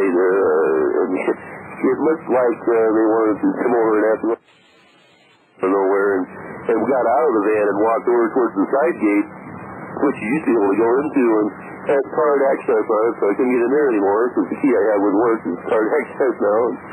And I was going to go right up there and take a look at 230, because I've been in there lots of times doing different things, but they locked you out on the outside perimeter gate there. I didn't appreciate that. I don't like that.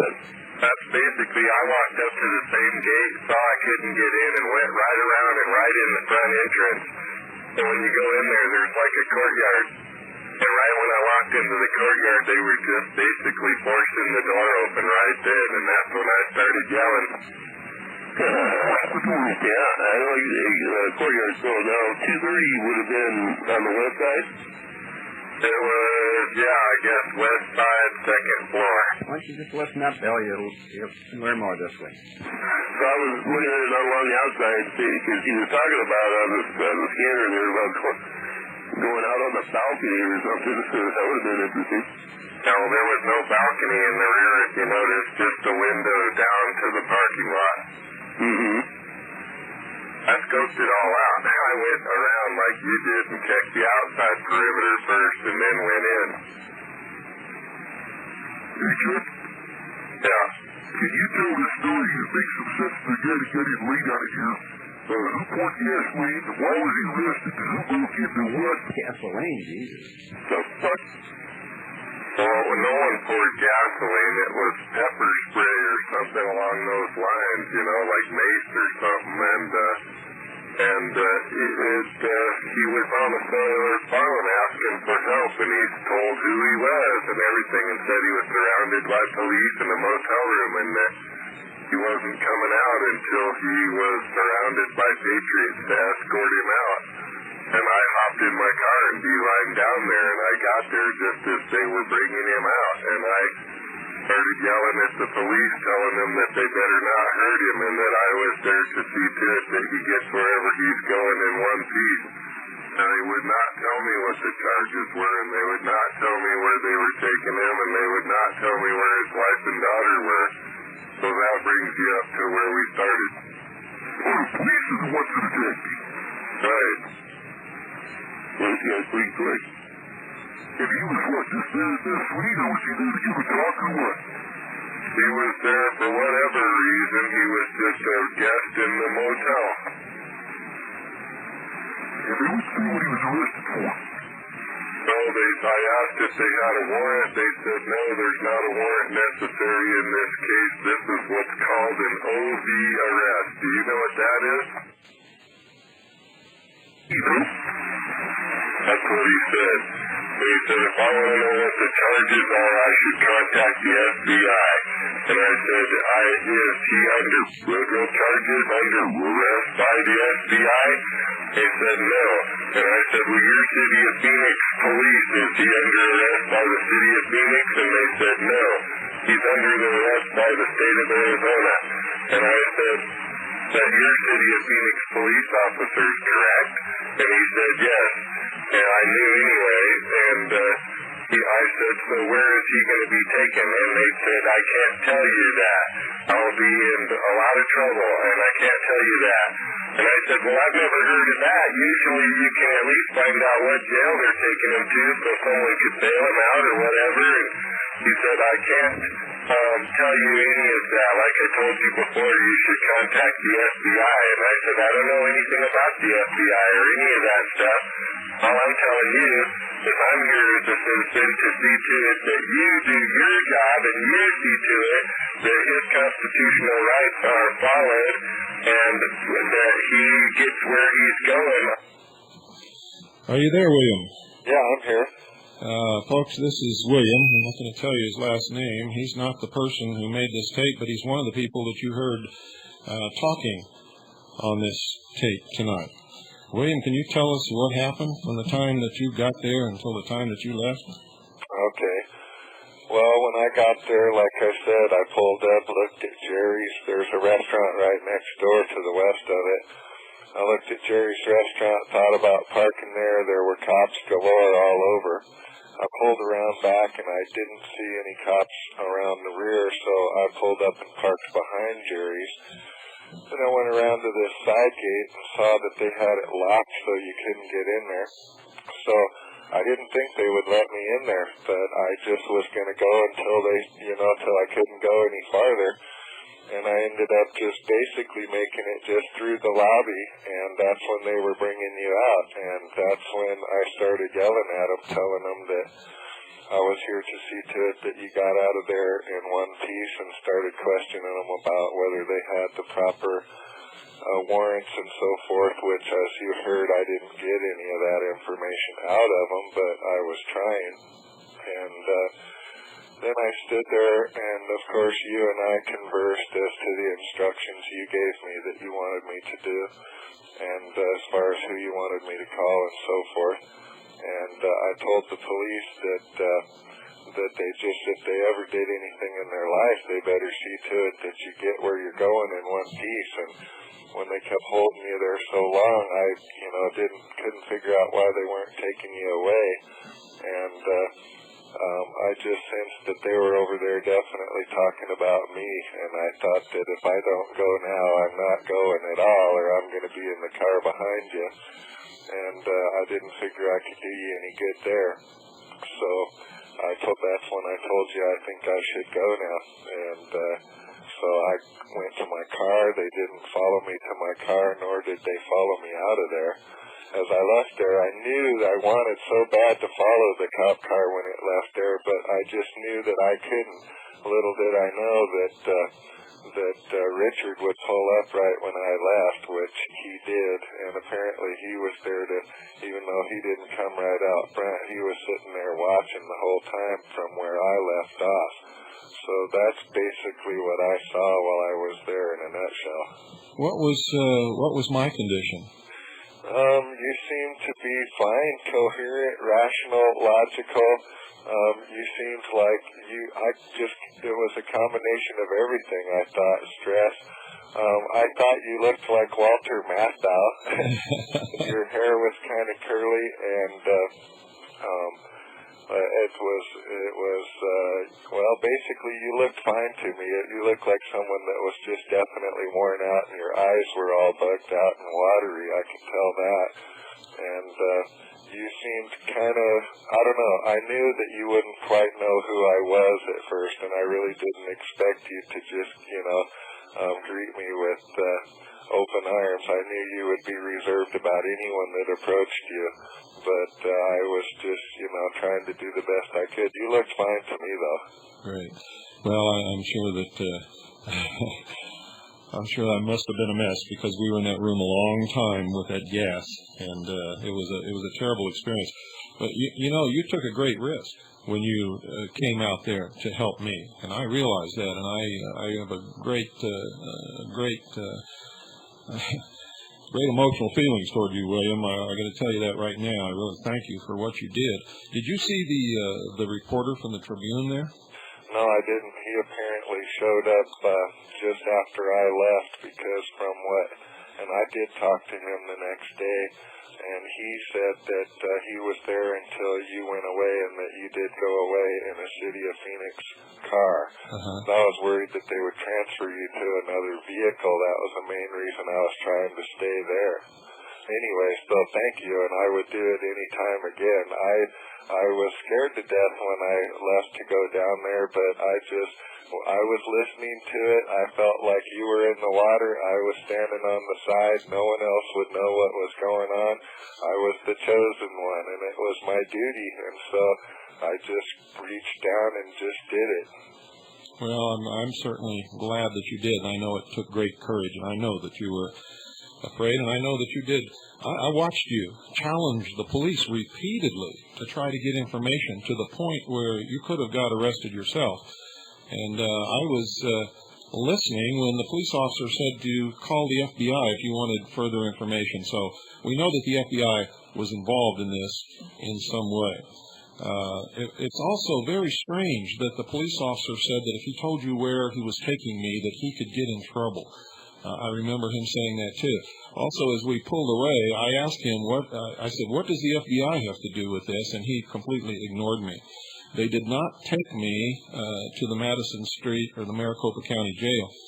They took me someplace where there was nobody. It was like an abandoned building. There was the cop that drove me down there, and then there was another police officer who showed up. They had to unlock the door. They had to turn on the lights. There was nobody in there whatsoever. And they took me down and put me in this little bitty cell. And they had put the handcuffs on so tight that it cut off the blood in both of my hands. And for about 2 hours, I had no circulation, or very little circulation in my hands. I must have had some. I wouldn't have any hands now. But I had no feeling in my right hand and very little feeling in my left hand because of that. And I'll be going to the doctor tomorrow to get this looked at. I thought that this would be something that would go away, but it's not going away, and now I'm beginning to worry about it. I know the feeling. Well, actually, I think you've got bruised nerves, and it'll come back, but it'll take about a month. I've had a similar problem. Well, I have this deep rage inside for what they did to Annie and Pooh. Pooh's 4 years old. Annie certainly didn't do anything, and all I was guilty of was getting in an argument with some people in the bar who were baiting me and trying to get me into a fight where I would hit somebody, and when I realized what they were doing, I refrained from that. So right. Well, the man from the Mesa Tribune told me that the police did acknowledge using gas. That he was wondering about. Two, he wanted to know why everyone in the world was ready to run to the aid of Bill Cooper and who's Bill Cooper. I told him, you don't know who Bill Cooper is? Told him he better tune in. But three, he said he's never seen so many officers, 8 cars called to just a simple disturbance as it was supposed to be. Yeah, well, I've never seen anything like that either. In fact, I don't think anybody's ever seen like what happened to us in the motel from hell, the Embassy Suites. And certainly hope you people out there will remember that the Embassy Suites is the motel from hell and refrain from patronizing that scuzzbag place. But, you know, again, William, I want to thank you. And I know that there's a lot of people out there who would like to thank you also. And certainly welcome anytime, no problem. We can't give out your last name for obvious reasons. We don't want you to be hassled or harassed by the police. And I'm going to go to court on September the 1st if they decide to press charges, which I don't see how they can. They have no charges to press. And the reason they held me at the hotel for so long is they were trying to figure out what to charge me with. When they arrested me, when they stormed through the door, they told me that I was under arrest for assaulting a police officer. And that was absolutely ridiculous because there's no way that I had assaulted a police officer. And they all knew that. So they held me there for a long, long time, and that's what you were wondering about, because they were trying to figure out how to charge me and what to charge me with. But this was obviously set up from the beginning. 8 police cars. You should have seen how many police officers were there, folks. If you doubt that we're going into a police state, I hope to God that this doesn't ever happen to you and your family, because it was a terrifying experience, and I'm still not sure how this has affected little Pooh, but I'm sure that we're going to find out in the next few weeks and months. She's already had a few nightmares. I don't know if it was over this or it was normal nightmares that children have, but it will either manifest itself or she'll be strong enough to overcome this experience. I don't know which it's going to be. Thank you, William, for being a guest tonight, and thank you for showing up there, and thank you for telling the truth and having the courage to do it. No problem. It was a privilege and an honor, and can I thank the people that helped get the tapes together and bring all this to where I could hear it, and just all the people that had anything to do with it, which would be Lance, Byron, Ron, Richard, and Bob. These people were key in this all coming together. Great, and I want to ask them all, first I want to thank them all for what they did and for taping that and for being concerned. And I want to caution all of you to preserve those tapes and don't in any way let me know who you are. I don't want to know who you are, because if they get me on the stand and ask me, I'll have to tell the truth, because that's the kind of person I am.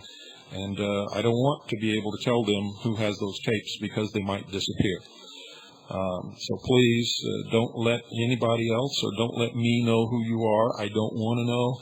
Preserve those tapes, and if we ever need them, I'll let you know over this broadcast, and then you can send them to the proper people without ever letting anybody know who you are. So thank you all. We'll preserve your privacy and your identity, and we'll certainly keep you from being harassed and bothered by these New World Order Gestapo scumbags. Good night, William. Good night. Folks, I want you to understand that we're getting down to the wire. It wasn't too long ago that Linda Thompson was arrested. Last Wednesday night, the 17th, I was arrested after being very, very smartly set up and not thinking right. I fell into it in the beginning. Being a person who does not run from an argument, I got into an argument with these people who baited me. But I did figure out what they were doing at the point where they tried to get me to come to blows with them, and I was smart enough to leave. This won't happen again, I can assure you. I will be a lot smarter next time, and I will be a lot more prepared, and I will make sure that I have a good security force with me wherever I go, including Los Angeles, on the 3rd and 4th of September at the LA Airport Marina Hotel. If you want information about that, call area code 213-850-8919. That's area code 213-850-8919. 19 or area code 310, that's area code 310-454-6034. That's area code 310-454-6034. That's September 3rd and 4th, the Los Angeles Airport Marina Hotel for the Extraordinary Experiences Research Expo. There'll be some good speakers there. There'll also be some flakes there that show up. You'll have a good time either way. Folks, I want to tell you from the bottom of my heart, I thank each and every one of you who have called, who have been concerned, who helped in some way. All of you who called the Phoenix Police Department that night, you put the fear of God into them, and they treated me with great respect, especially after they found my commission in the 2nd Continental Army of the Republic in my wallet. And after all the calls that you all made, Linda Thompson, I thank you very much for your efforts and for your contacting of the bondsman and Tim Lesperance, who provided the money, and all the other people and the patriots across this country who were arming themselves and getting ready to start the restoration of the Republic simply because I had been arrested. Thank you. Thank God for you. God bless you. God save the Republic. And good night. Or Joseph Smith, or anybody else that you want to name, I don't care. There's 50 million people out there who have made prophecies over the thousands of years of the existence of the human race. And the goal of all of these things is to convince you that prophecy is being fulfilled so that you will not oppose or resist whatever happens in the bringing about of the one world totalitarian socialist government. You see, if you're convinced that it is fated, that God has preordained it, that there is nothing you can do to change it, you will not oppose it. You will not stand up and fight the good fight. Instead, you will cower and wait for the tribulation or the terrible plagues or the machinations of the Antichrist or whatever it is that you've been taught to believe, and you will not oppose it. And you will believe that if you can just survive a period of 3.5 to 7 years, depending upon who you're listening to, or how you interpret the Bible or the predictions of Nostradamus or Joseph Smith or the Indian tribal elders or whoever it is that you're listening to, then you will be one of the 144,000 that will rise up to meet Jesus in the clouds, or you will be the new 6th root race that will repopulate planet Earth and create the utopian world, or you will be the people who will be saved by the benevolent space brothers who will come down at that time to rescue us from ourselves and do a very stupid thing in my book, and that would be take us to their planet so that we can survive all of this stuff. And I'm telling you right now, none of it, not one single bit of it, is going to happen, period. It's not going to happen at any mysterious date at the end of this century and at the time that the new millennium comes tripping into existence. They want you to think it is so that they can get rid of all opposition which must come from religious groups, ladies and gentlemen, because the New World Order is totally without religion. Totally without religion. It reverts back to the old paganism of Rome and the ancient Celtic tribes and many other things. And you see it every day. And if you can pay attention all around you on television, on the internet, on Hollywood movies, Disney movies, which brings me another point. You should all be boycotting Disney products, Disney movies, Disney television, Disney everything. They're brainwashing your children big time. Since Walt Disney died, Disney, Disney always was into the New World Order, whether you know it or not. Walt Disney was a 33rd degree Freemason of the Scottish Rite, and since Eisner took over, it is really bad. It is so bad. It is terrible. In fact, Disney is involved in pornography and all kinds of other things. But anyway, if you look around and you pay attention, you can see this brainwashing taking place on a daily basis. And one of the ways that they divert the minds of the sheeple away from what's happening in the world and convince them that prophecy is being fulfilled, and they have people on like the biggest phony in the world, Sean David Morton, predicting or pretending to predict future events, and all of these other things. Richard Hoagland, and I could go through just a big long list, and Art Bell just fuels the fire and just eggs it on and eggs it on. And so there are a minimum, we know, of 15 million people listening to his broadcast every night who are sucked into these things. I mean, literally sucked into it. And they cannot live a day. They cannot go a day without their shot of nonsense, fairy tales, insanity, if you will. And so, don't go away. Degree. Illuminati, called also seekers, travelers, or soldiers. The middle court, or members of the second degree, were 70 in number and were supposed to be in the hall of meditation and acted as mediators between the people and the inner sanctuary. Above all was the inner court, or circle of the 7 priests and the master or high priest, who were the teachers between God and man, mediators between the seen and the unseen. In the Egyptian mysteries, the first court was made up of the royal youth of Egypt, and such students from foreign countries as desired to enter the temple and priesthood, and these during probation were often known as, quote, soldiers of the priesthood, unquote, as it was their duty while undergoing the preliminary training and tests to guard the priesthood and its work even to the death.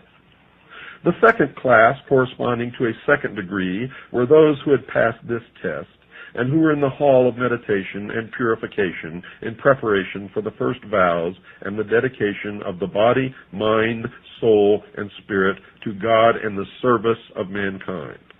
The third class, called the third degree, were those who had passed with credit the tests of the first degree, the purification of the second, as well as the various stages of development required of all students in the halls of meditation.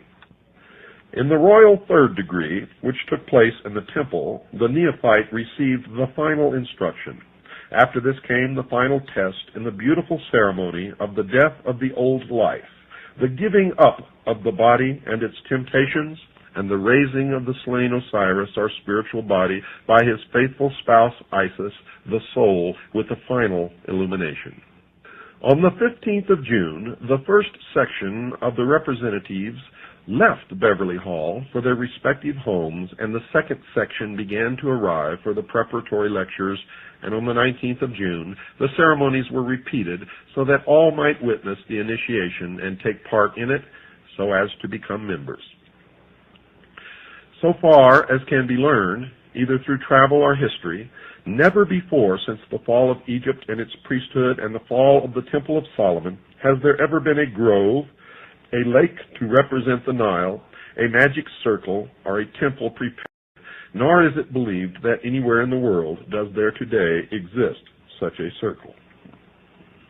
Nearest to this, however, is Stonehenge of the Druids of Britain, to which their descendants travel each year at a certain time to greet the sun and renew their vows.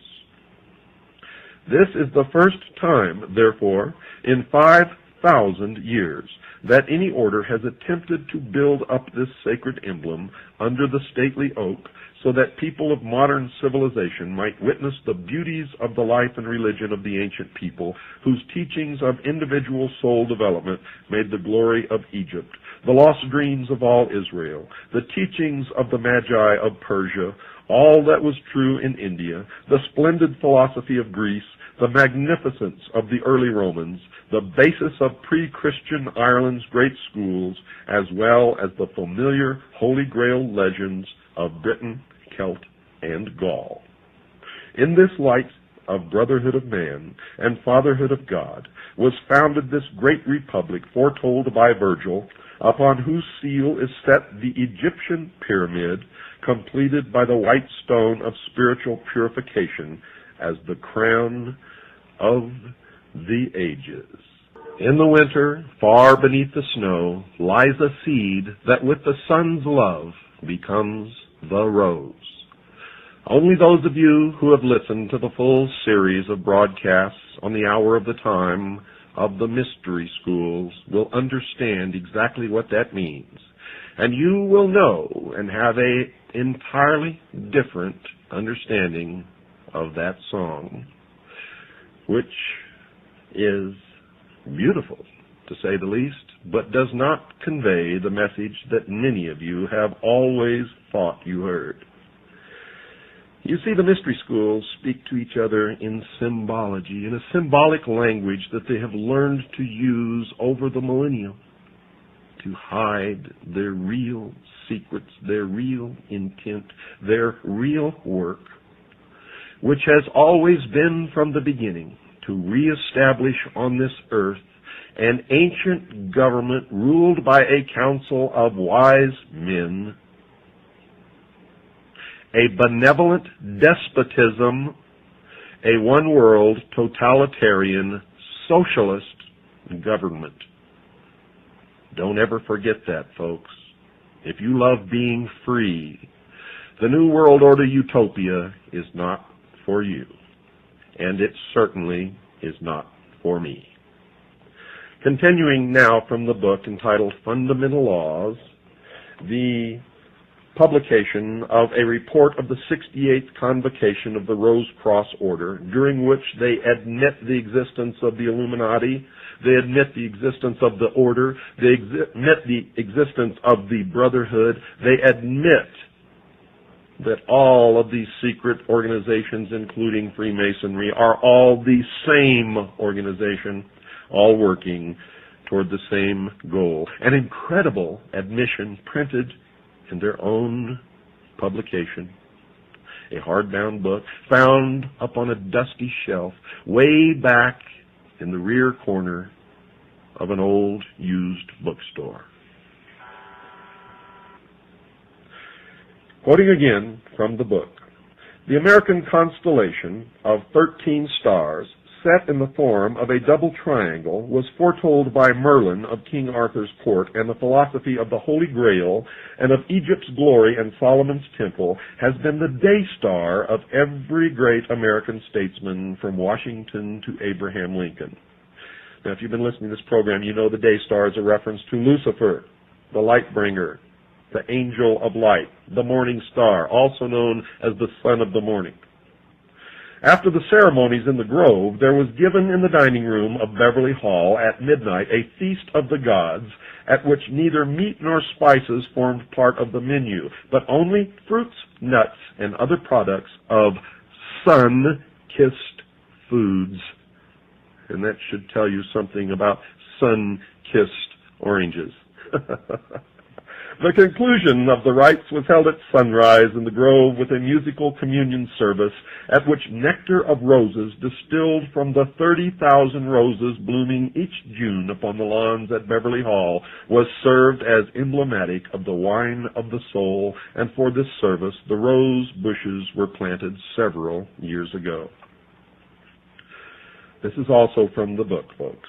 I wish that all the readers of this book might have been present at the preparation, at the building, and at the dedication of this ancient magic circle.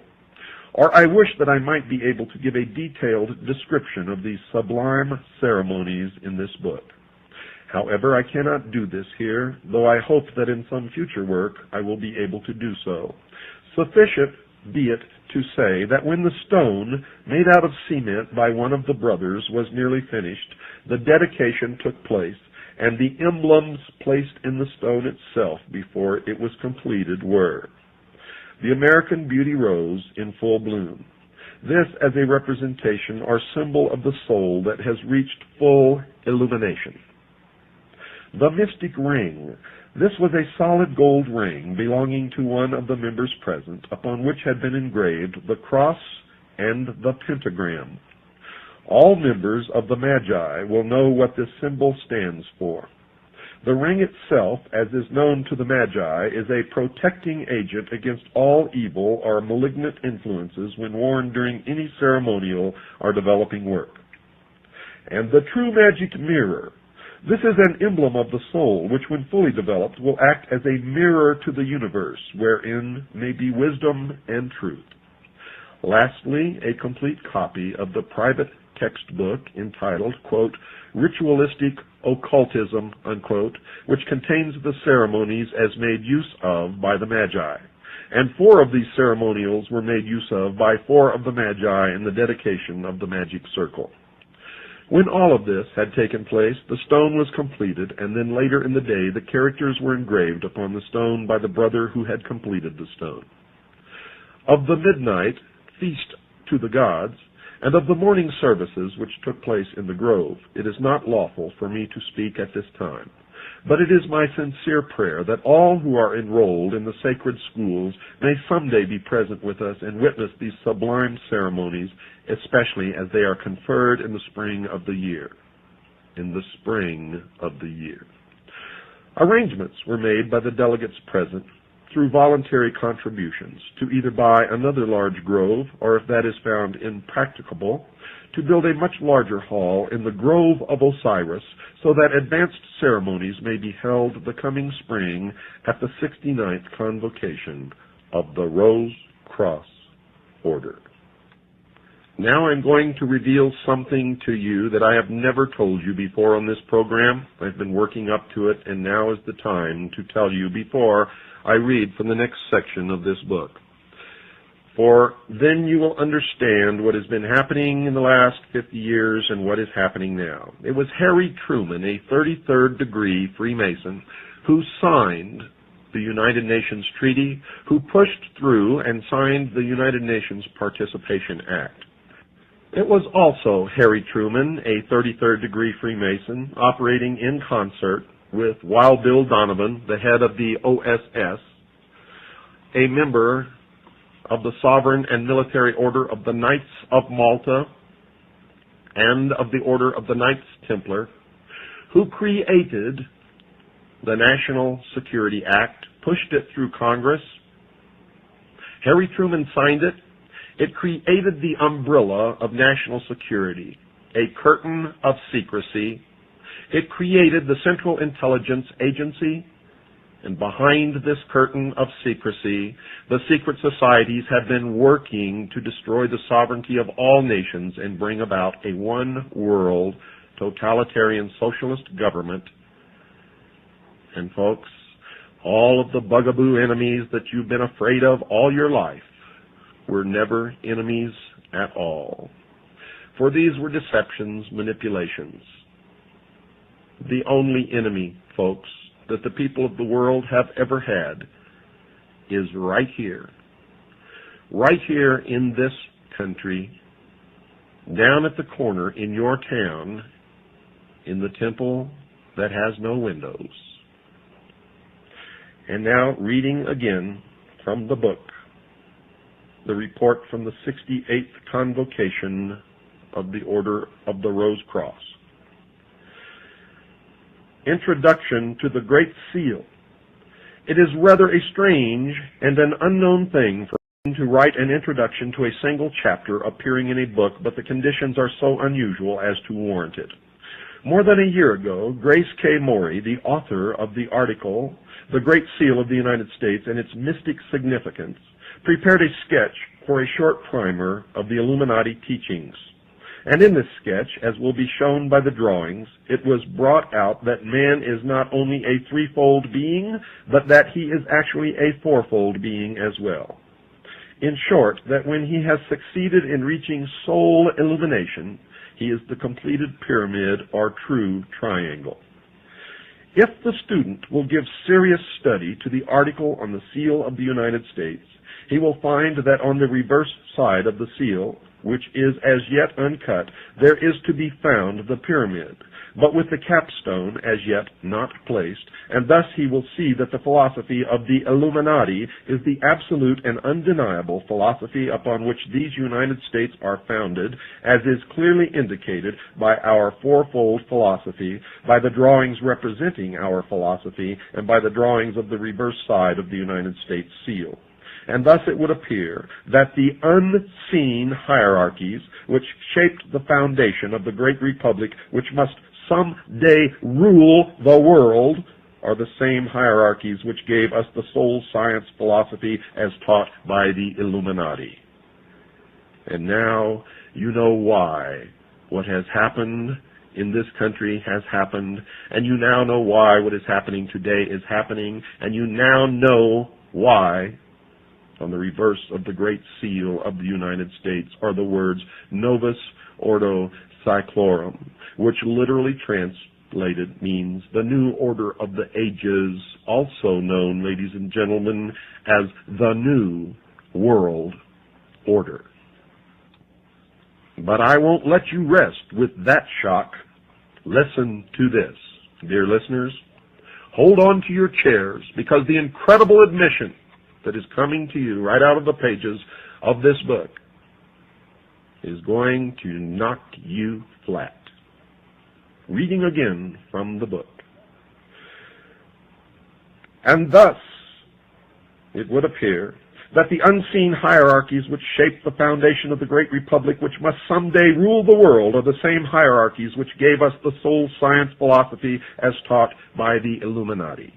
And now let us look into the future, not far, but just beyond the line. We find that scholars condemn the design of the reverse side of the United States seal, that it has never been cut, but has remained hidden as though it were something to be ashamed of.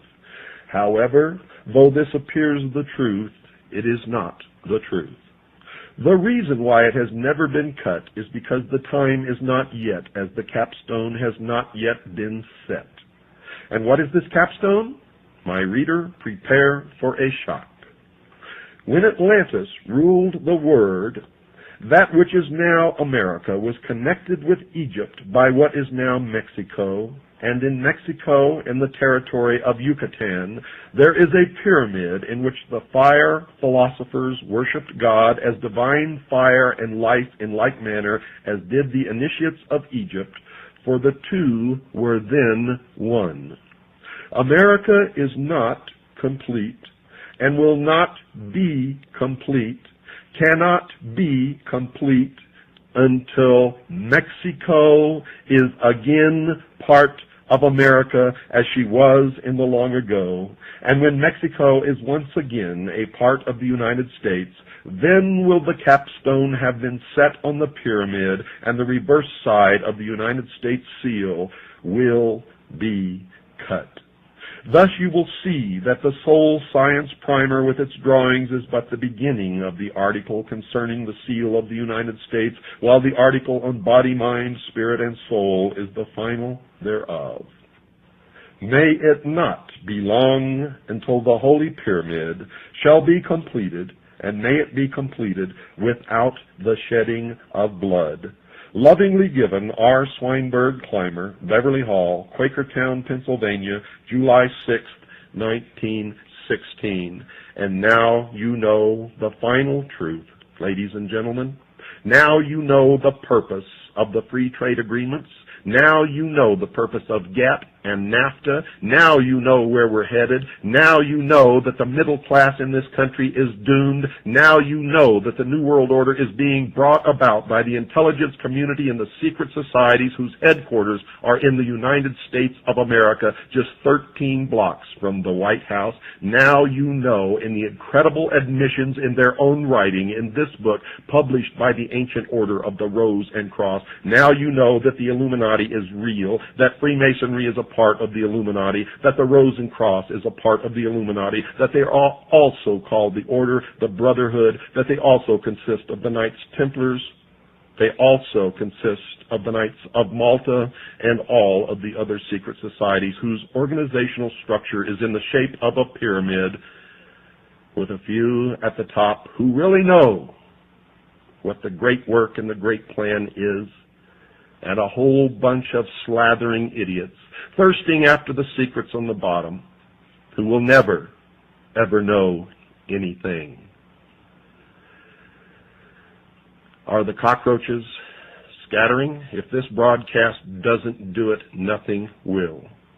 If this doesn't wake you up, ladies and gentlemen, nothing will.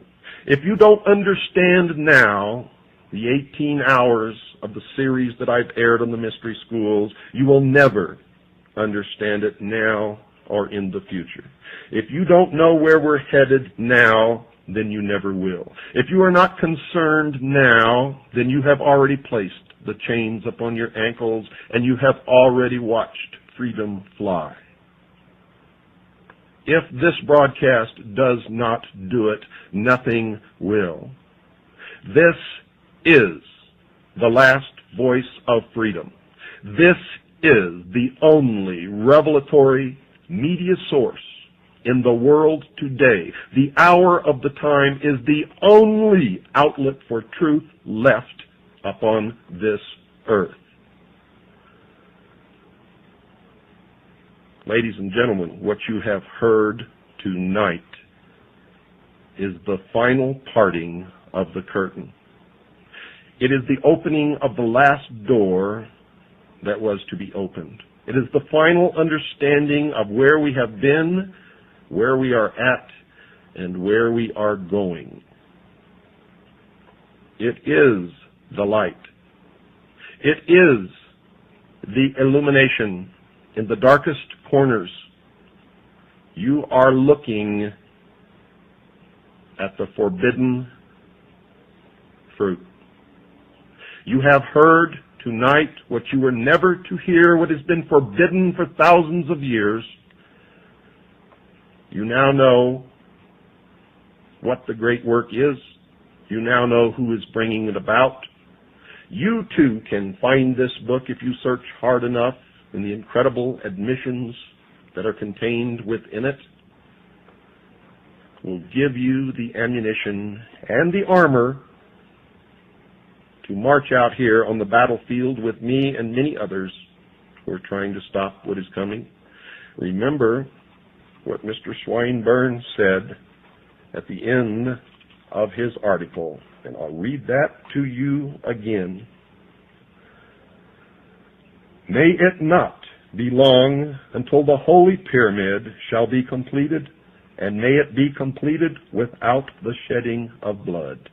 Lovingly given, R. Swinburne, Clymer, Beverly Hall, Quakertown, Pennsylvania, July 6th, 1916. And I am telling you now, their goal is to destroy all other religions save theirs, destroy all existing nation states save theirs, and shackle the mob, and that is you. Good night, dear listeners. In the great state of Arizona, right in my yard. Right in my yard, ladies and gentlemen, near Mount Eldon.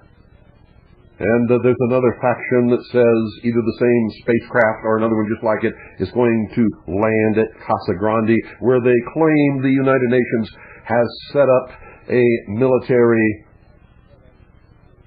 compound. There's that compound word again. But, I live here, and so we've checked.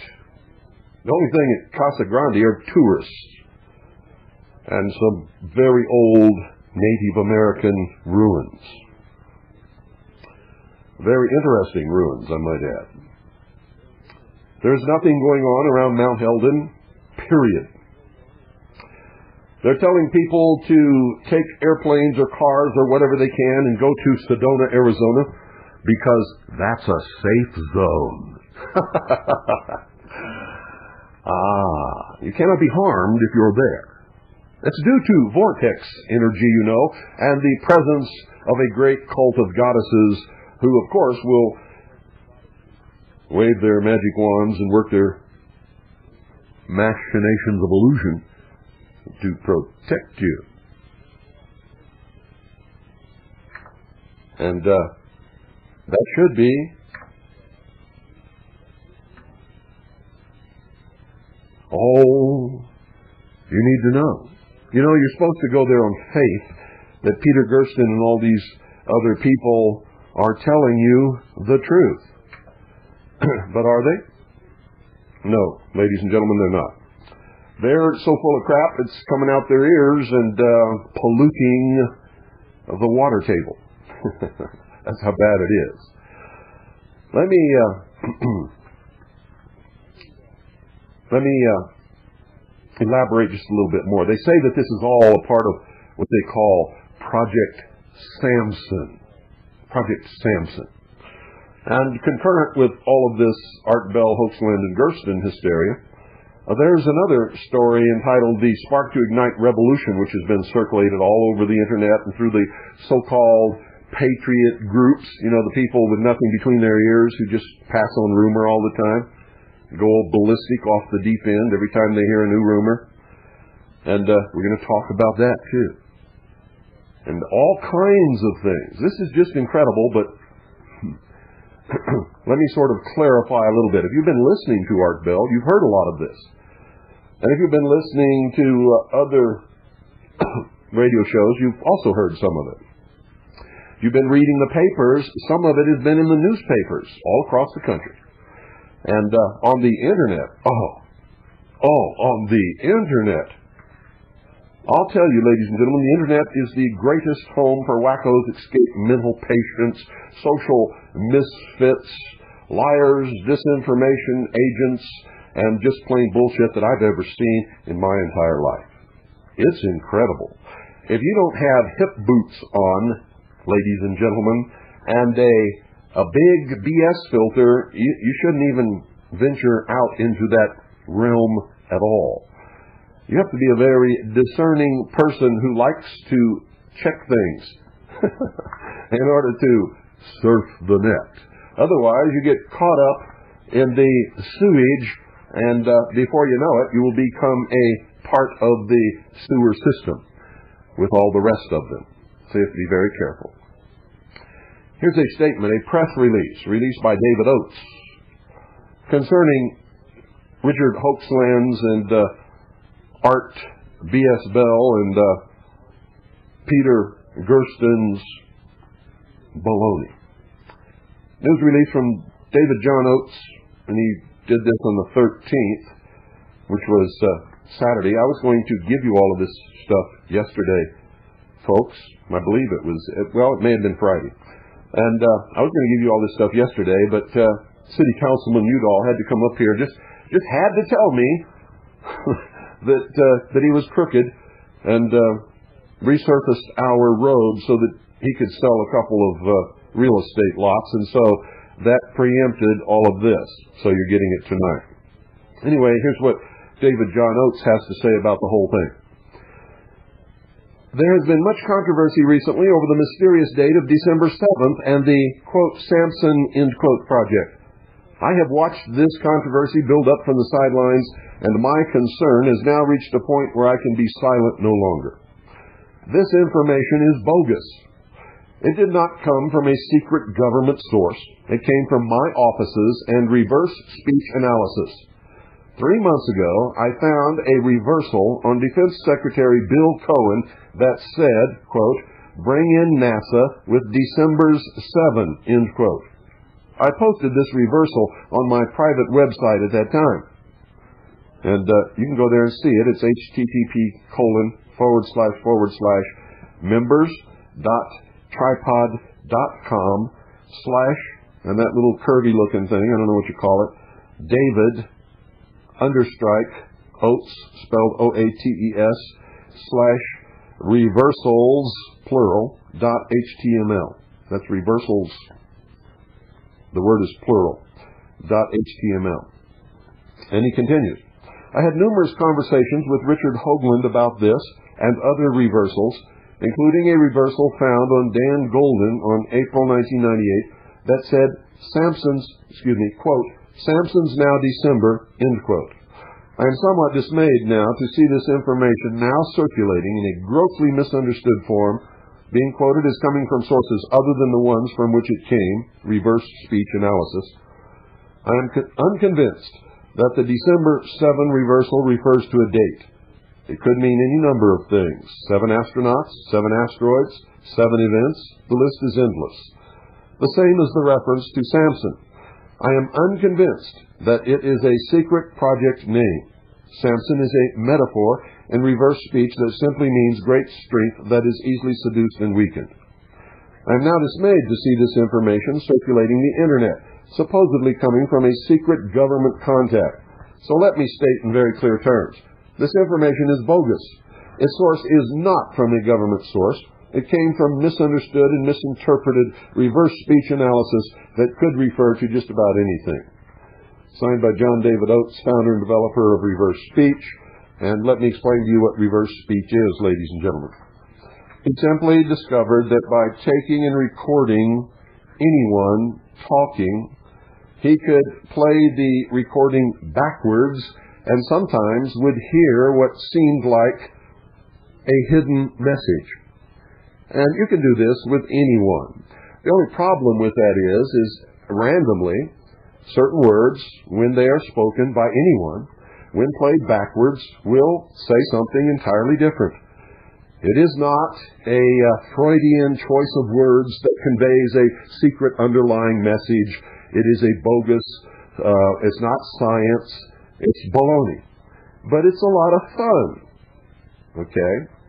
But these people claim that, they can play somebody's speech backwards and it tells their real meaning and intent and all of that kind of stuff. It doesn't. And that's the name of that tune. But anyway, it tells you where Hoaxland and Bell and Gersten got this Project Samson and the date December 7th. They got it through conversation with David Oates, who had done some reverse speech on Mr. Cohen, who is the Secretary of Defense, and other people. That's where it came from. Totally bogus, totally baloney.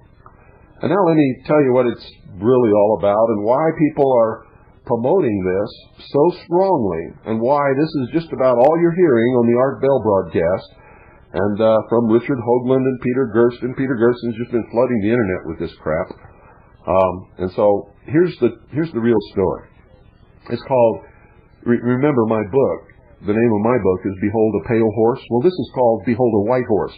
Or it has a subtitle called Wagging the Dog. Art Bell, Richard Hoagland, and Peter Gersten are at it again.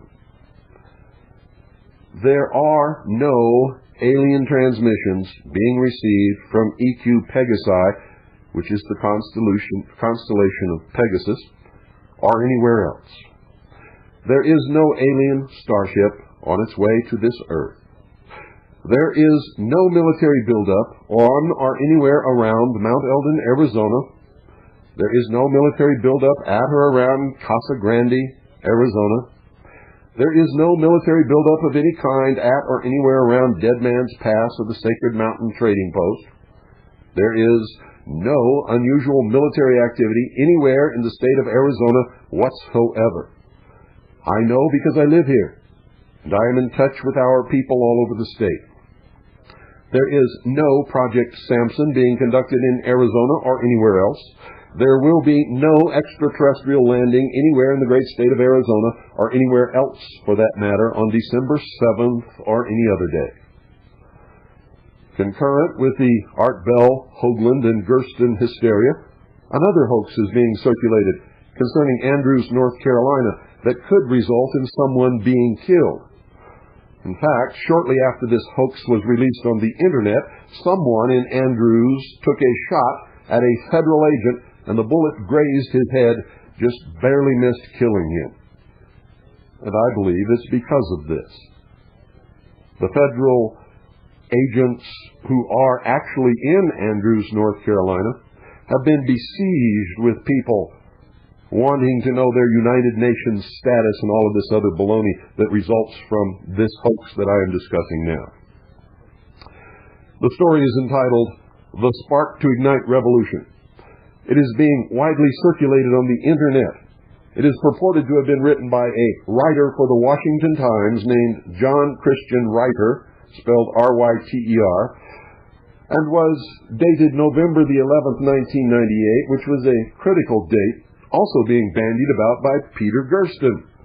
The story is very long, but you can go to our webpage, click on Directory of Press Releases, and then click on this story, which is Wagging the Dog, and or Behold a White Horse, or Wagging the Dog, and then in the story you will find the link to go to read this whole thing if you want to.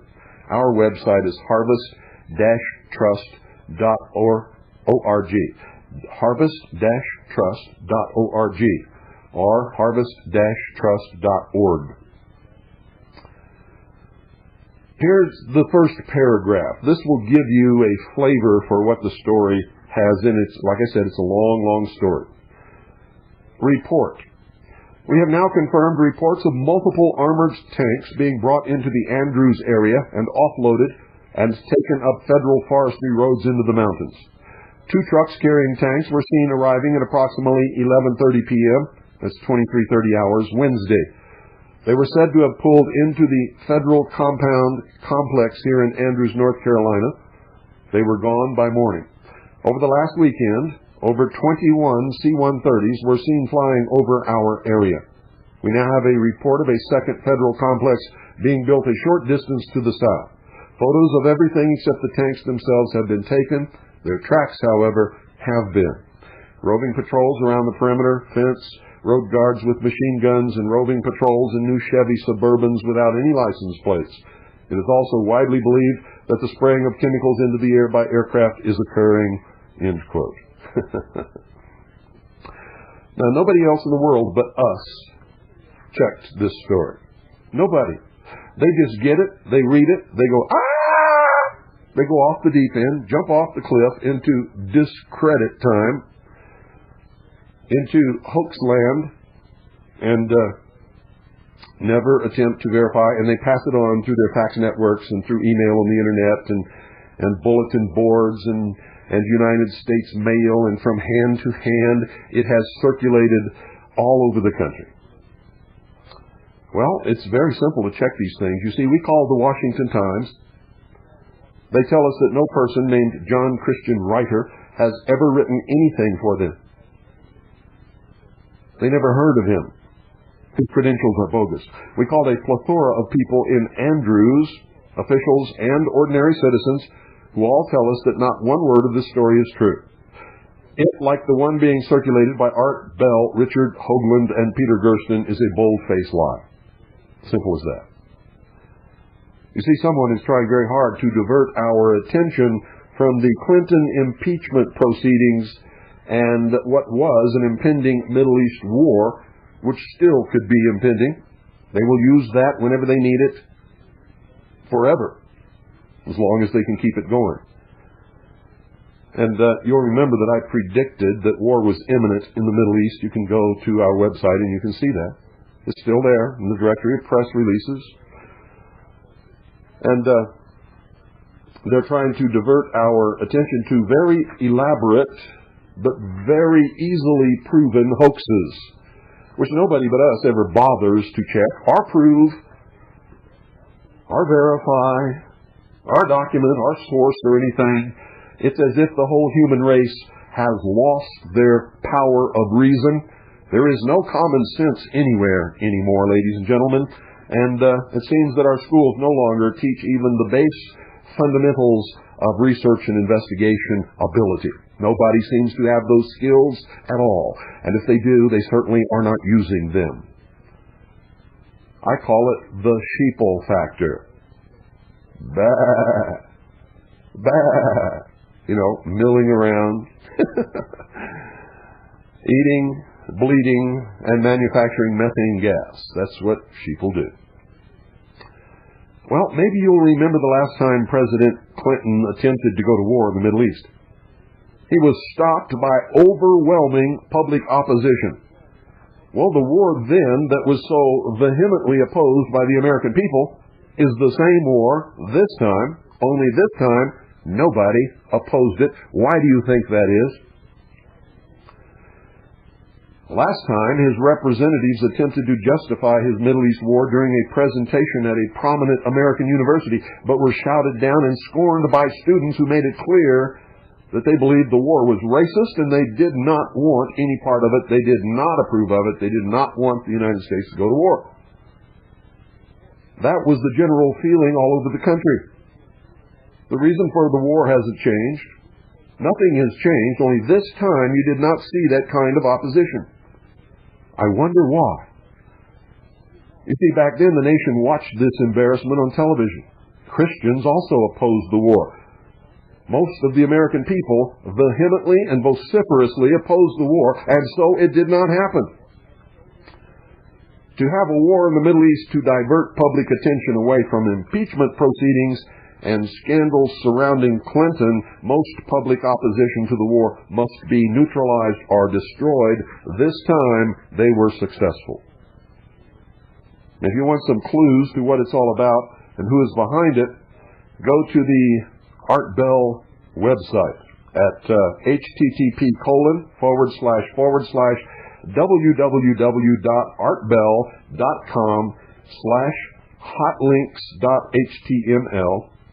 Go down the page and click on where it says Hidden Meanings. Next to the date, 11/05/98. When you get to that page, scroll down to Pegasus. And read what it says. Or you can just go directly there to http://www.hiddenmeanings.com and go down to Pegasus. But I want you to see the link from Art Bell's website. After you've accomplished that, you may explore the rest of the links on that hiddenmeanings.com site. You'll find it very interesting, I guarantee you. There's enough there to enlighten you as to the philosophy behind this monumental hoax. And when you are finished, go all the way to the bottom of the web page and check out the very obvious tribute to Art Bell. The purpose, ladies and gentlemen, is clear. The perpetrators are known. It is a counterintelligence operation utilizing psychological warfare with the goal of neutralizing or destroying American opposition to a war against Iraq. The hoax seems prophetic, but as you will see when you visit those pages, it is clearly anti-religion, anti-all religion, as a matter of fact. It's designed to make fools of you.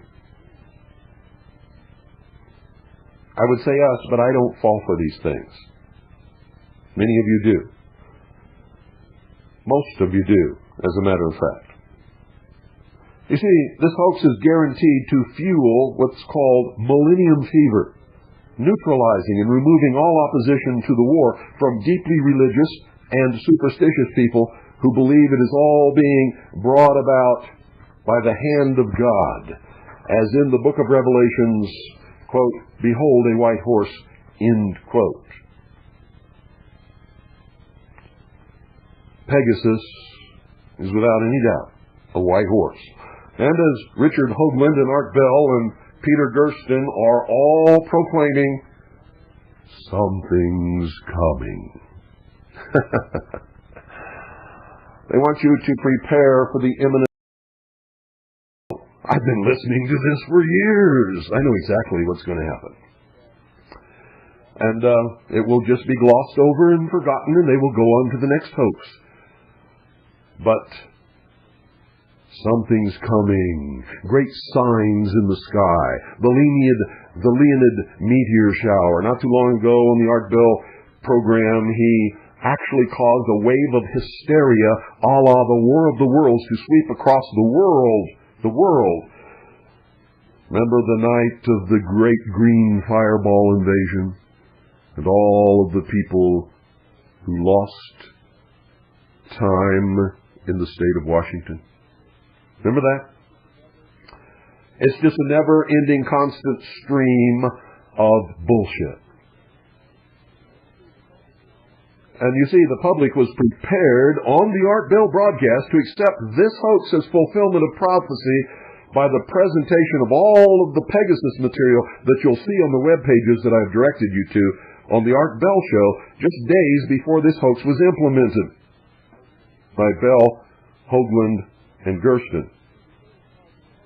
You see, the same type intelligence operation happened before President Bush's Operation Desert Storm. But as usual, you weren't paying attention.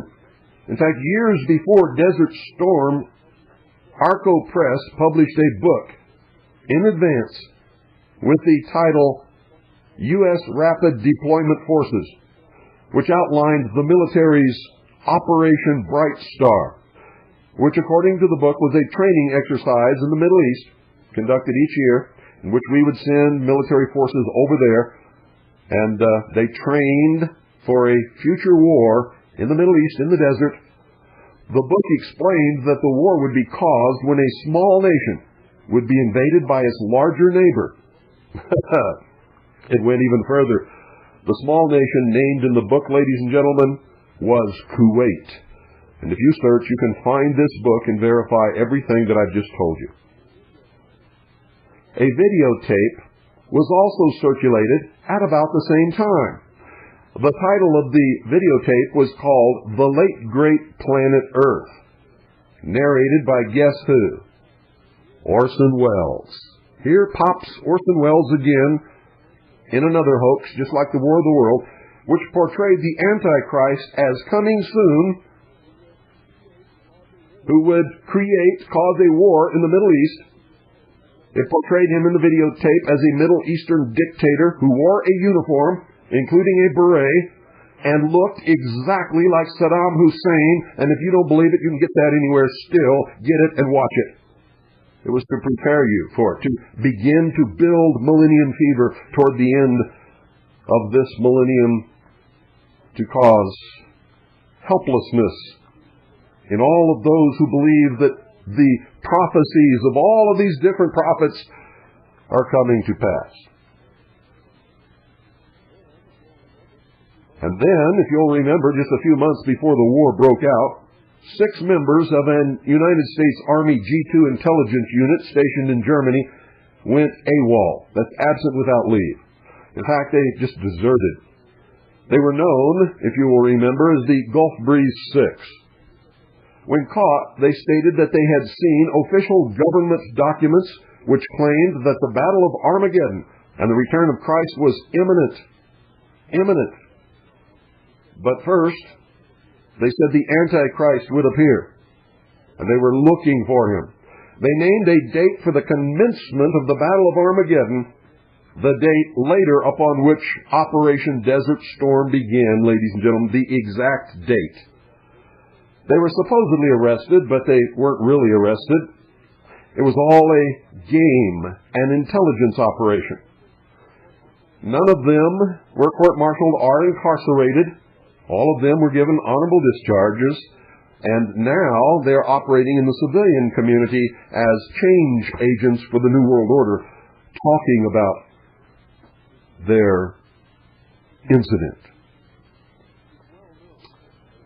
It is well known, ladies and gentlemen, and the public record shows that Saddam Hussein was a very good friend of George Bush.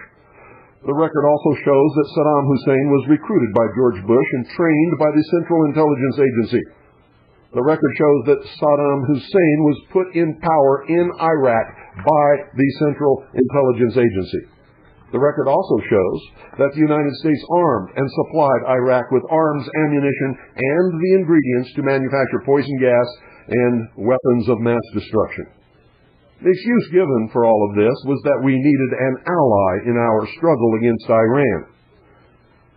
Saddam Hussein asked April Glaspie, who was then our ambassador to Iraq, what the reaction of the United States would be if Iraq attacked Kuwait. Glaspie replied, and it's on the record that, quote, "It is no concern of the United States. The United States will do nothing," end quote. Glaspie later stated that she was instructed to give that specific reply to Saddam Hussein and thus give him the green light to invade Kuwait. This all came out in congressional hearings. It all came out in April Glaspie's one and only press conference, after which she has never spoken to anyone. Saddam Hussein was not killed during Operation Desert Storm, and indeed was never even a target. Saddam Hussein is playing the role of boogeyman for the proponents of the New Order. Saddam Hussein is reading from a script and acts his part very, very well. You see, the war is contrived, ladies and gentlemen. It was planned to happen long before Saddam Hussein cut off the UN inspection teams. It is only a replay now that the shadow powers are geared up to eliminate their opposition. No embarrassment this time, and there wasn't any. We actually had B-52 bombers in the air loaded with bombs to bomb Iraq when Saddam Hussein once again picked up the script and played his part and pretended to back down. And we turned our planes around, and now supposedly there will be no war until a couple of months from now.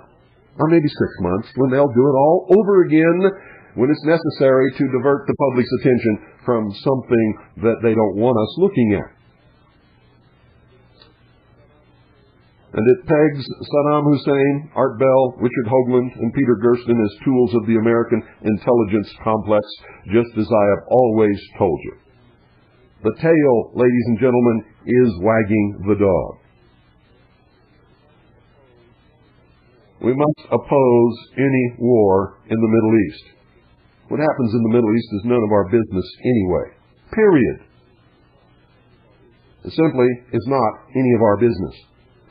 We must oppose war in the Middle East. We must demand that the Congress impeach William Jefferson Clinton and remove him from office.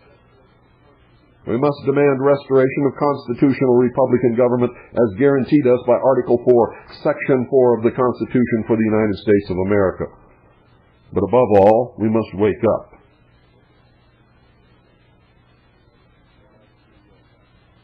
If you'd like to read a complete explanation of all of this that is very clear and very, very illuminating, go to our website and click on Majesty 12. It's one word, not two. Majesty 12.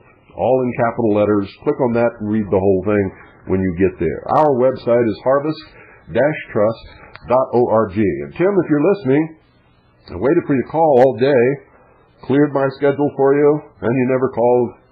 So I don't know what's going on with you, but give me a call later. In the meantime, the phones are open. Did any of you see the Leonid meteor shower last night? I walked out in the pitch black darkness just before I went on the air with this broadcast, and there were no meteors at all. But according to what I understand, if we're going to see it in this hemisphere, it will be toward morning. And that's when it was clearest last night. 520-333-4578 is the number. That's 520-333-4578. Good evening, you're on the air. Yeah, Mr. Cooper, consider, regarding the Art Bell and Richard Hoagland, Peter Gersten hoax. I was listening to the program last week when they had Hoagland on, and they had a caller that called and mentioned that hidden meeting website. That you mentioned, the hidden meeting website? Yes. I thought it was very odd that Art Bell allowed this caller to mention that website and give the web address at least twice. Well, that was very important to establish the connection between Pegasus and the white horse of the Book of Revelation. Right, but you know, Art Bell has a policy to never allow callers to give websites. Unless the whole thing is staged, and that's exactly what happened. Well, that's what I thought a red flag went up in my mind when he allowed this caller just out of nowhere to give this website, because Art Bell won't let you do that. Yeah, he also has a prominent link from his website directly to that page. Right, yeah. I think it's pretty brilliant what I've been hearing from you, Mr. Cooper. You know, a couple months ago, a caller called and mentioned that he had heard that James Collier had died, who made the video. We heard that also. We were never able to verify it. We don't know if he's dead or alive, but I will tell you this. I was visiting the Alt Conspiracy news group today, and yesterday as a matter of fact, and I saw messages which claimed to be posted by Collier, claiming that he's not dead and that it's all news to him. Well, I'll tell you what, I had received a message from Jim Campbell at Gradacom. His video production company, he had this Mr. Campbell guy had emailed me and said that James Collier had indeed passed away. And this was about a month ago. All I can tell you is I don't know. I haven't been able to find any confirmation for that whatsoever. Right. Well, this fellow from Mr. Collier's video company says they're still selling the video for the family, the estate of the family. The Paper Moon, what's the Paper Moon video? Paper Moon, yes. It's only a Paper Moon. I'd just like to say that Mr. Collier was one heck of a brave American when he was pounding the table for Congress to have these investigations into the Apollo moon missions. He was making quite a noise on the talk radio circuit concerning all the weirdness with all that the entire Apollo mission. And well, that's because it was all a scam. Well, that's what his video purported, and it is quite compelling. Everything that I have studied tells me the whole thing was a scam. The photographs, the supposed missions, the videotape or the footage of them cavorting on the so-called moon can all be proven fake very easily. Most of it had to be done in a studio.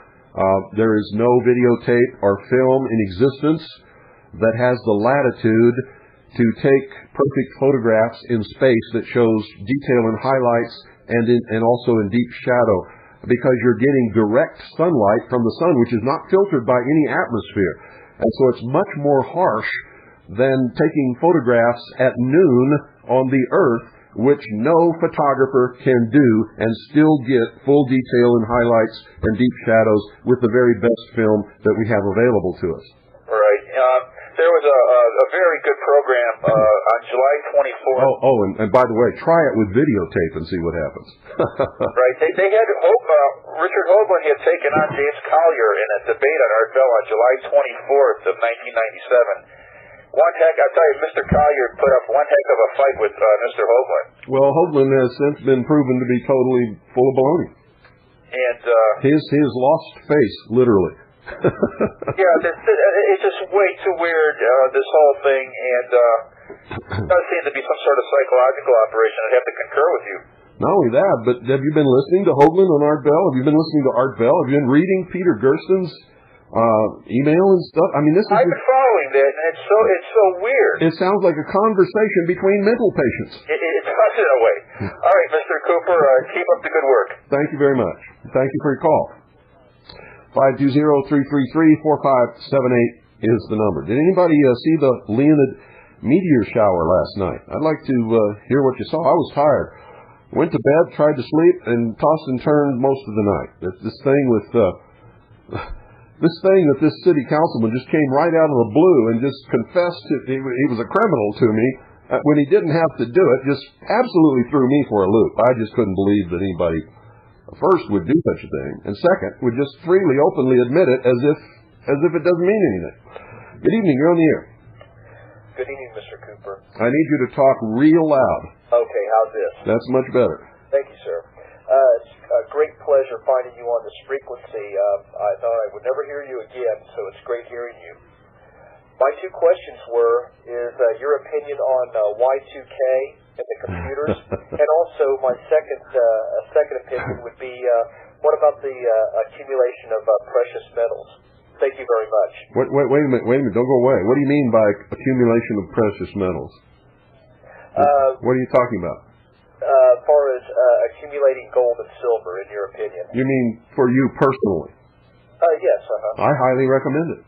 But I highly recommend staying away from numismatic investments unless you're an expert numismatic collector. Very easy to get taken in purchases like that. But if you're purchasing gold and silver coin, which is what we call bullion coin, you're very safe in those purchases if you shop around and get the cheapest, lowest price deal you can find. Yes, sir. Mm-hmm. And as far as the other thing you asked me about, Y2K is a total hoax. There is no big, giant Y2K problem. The only danger presented by Y2K is all of these end-of-the-worlders who are out there causing and building up a tremendous millennium fever and panic that will be associated with this. And so here's what they're hoping is going to happen, is that everybody will just go into a full-blown panic mood and sometime during 1999 run down to their bank and demand to be paid in cash all of their accounts on deposit, which will totally collapse the economic system of the United States, which is debt-based. The cash does not exist, never has existed, cannot exist in such a system, and so it will cause a total economic collapse. There will be a declaration of martial law and total panic and disruption and violence and looting and all that kind of stuff, but it will not be because of any real Y2K problem. It will be because of the stupidity of the American sheeple and sheeple in the rest of the world.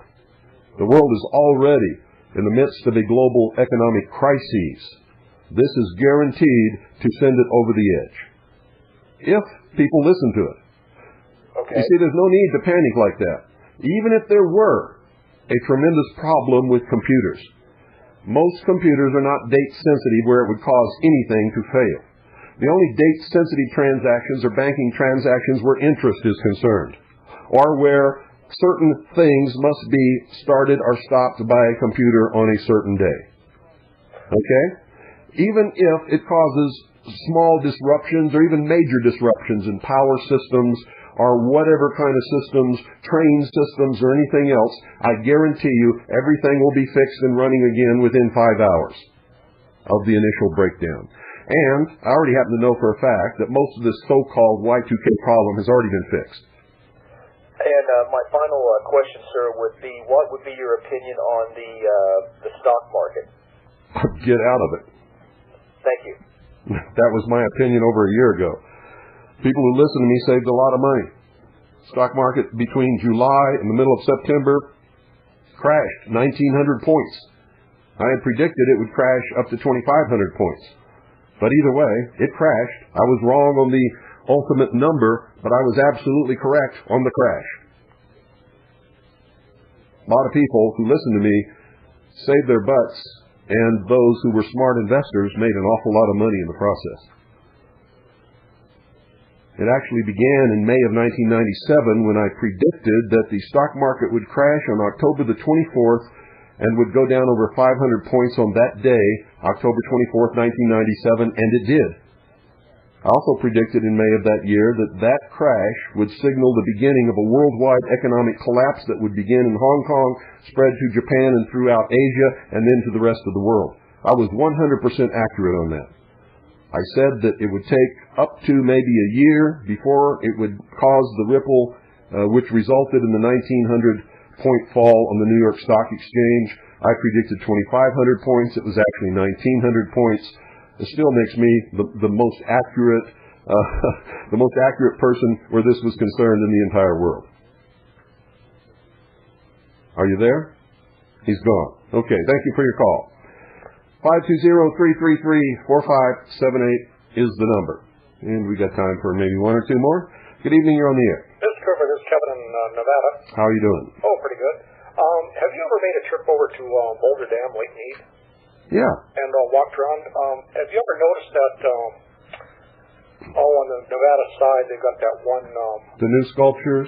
Yeah. Yeah. With the planets and the sayings and the carvings and stuff in the... Sure. Yeah, I was just wondering if you've ever noticed that or... Yeah. What you make of it. Oh, it's the symbology of the New World Order and the Masonic Lodge and all of the other mystic organizations and fraternal orders are popping up all over the place. Yeah. They actually believe they're going to be successful in bringing about their world utopian slave government. Yeah, no, I just, last time I was over there about a month or so ago, I was walking around, all of a sudden I was standing on top of this and I realized what I was looking at, and I just thought I'd see if you've ever seen that. You ever look at the Texaco sign? The Texaco sign? Yeah. With the star? Well, it's a cow cross, the T in the star. Uh-huh. That's the Texaco star? Yeah. You know what it represents? No. The Rose and Cross. It's a stylized representation of the Rose and Cross. The soul impaled upon the cross of matter. Okay. Okay? Well, anyway, enjoy your show. I'll talk to you later. Okay. What? Thanks for calling. 520-333-4578. Good evening. You're on the air. Oh, yeah, I'm sorry. Bill, I was wondering, money powers take over, are they going to shut the power down? I don't know. Why don't you ask them? They're going to do whatever it takes to make the people of the world to submit to their new order. Yeah. They'll do whatever it takes. They'll even detonate an atomic bomb in the middle of New York City if they have to, in order to disarm the American citizens and cause everybody to get down on their knees and beg for protection from anything like that ever happening again. Okay, so we really don't know. What do you think all this terrorism junk is about? Yeah. The CIA, the British intelligence organization, and the Mossad finance every terrorist organization in the world. Yeah, okay. I wasn't sure whether to prepare for power outage or whether to not worry about it. As a responsible person, if you have people depending upon you to make the right decisions, you should be prepared for anything, to any emergency. You shouldn't wait until something catastrophic happens and then turn around and say to your family, oh, gee, I'm sorry, I didn't know this was going to happen, so we're all going to starve. Right. Now, I've got the food, but I wasn't sure about the power. I've got food and water. You must be prepared for any catastrophic emergency. Anything you can imagine. You must be prepared for it. And it wouldn't matter. Even if there were no... You see, most of the accounts we read of the barbarities and brutalities of past ages are like Mark Twain's comment on the premature report of his death. And I quote Mark Twain, greatly exaggerated, end quote. Unfortunately, folks, the Greeks of Alexander's time or the Romans of the Republican era, whose laws we still admire, and in many instances copy, did not have accounts of the Kaiser, the Sultan, von Bissing, and von Tirpitz to show them how degenerate they were, and how a few thousand years more or less were going to improve humanity. But we're able, on our side of the great gulf of time, to abandon some of our foolish notions and realize, while the outward aspects of human society have altered from age to age, man has remained essentially exactly the same, good, bad, and indifferent according to his lot, environment, and his moral values. Freemasonry takes very much the same view of the human race that I have just imparted to you. And it has maintained this view during the thousands of years in which it's been trying first to make what they call good men helpful, charitable and just, and in second instance to make bad men better by placing such influence as themselves amongst them. This is what they're taught, but this is not what often occurs. And that's why true Freemasonry can never be a sectarian institution, folks, and why it is marred wherever sectarianism has set its seal. Masonry views the Creator as though there were not a single difference of opinion on religious grounds between any two men in the world, and that's why you'll find a Christian Bible on the altar of one Masonic lodge, a copy of the Koran on another altar of a Masonic lodge, a copy of the Torah on the altar of B'nai B'rith, a copy of the Bhagavad Gita in a lodge in Delhi, India. You see, wherever men differ in a Masonic foundation, the subject of their contention cannot be Freemasonry. It may be some innovation, a day or 1,000 years old, but still not Masonry, for Freemasonry harks back to the beginning of mankind, before any of the topics upon which any of us dispute today were ever even heard of, ladies and gentlemen. Its signs, its symbols, its rituals are all saturated with the ancient wisdom, but they are explained in many cases by trivialities, so palpable that one must recognize that admission to Freemasonry, to the lodge, while testifying to the worthiness and qualification of the individual, according to them, by no means dispenses him from the necessity of progressing. But most of them never do. It's used as an elite club. And in many cities, if you're not a Freemason, you cannot succeed in business. It's like living in a Mormon town and you're not a Mormon. You will not succeed in business because Mormons will not frequent your business.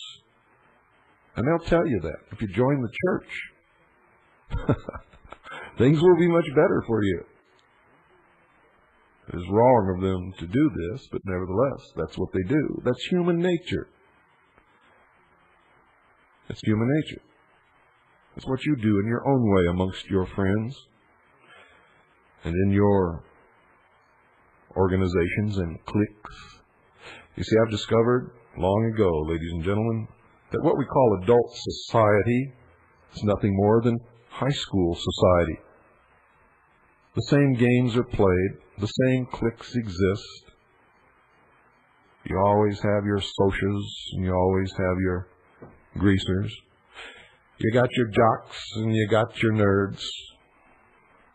And everybody's trying to get into one clique or another and stay there and fulfill the expectations of those to whom they wish to be admired by. See, there's no such thing really as adults. They're just older children. All of us. Me included. The more I learn, the more I realize, the more I need to know, the more I understand that I will never live long enough to even begin to know or understand that which is necessary.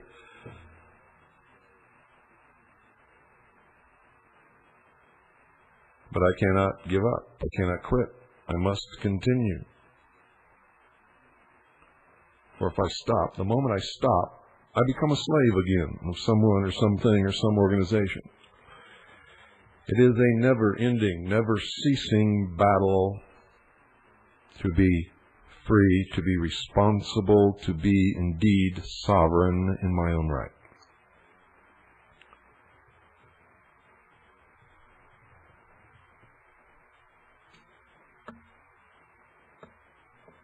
In some, it may be said that the initiate only begins his mystical journey from the point at which he's raised to the right to undertake and pursue it. And remember, he's always raised by the grip of the lion's paw.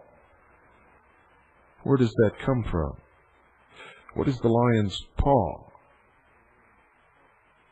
Well, pay a little bit more attention to what's springing up around you.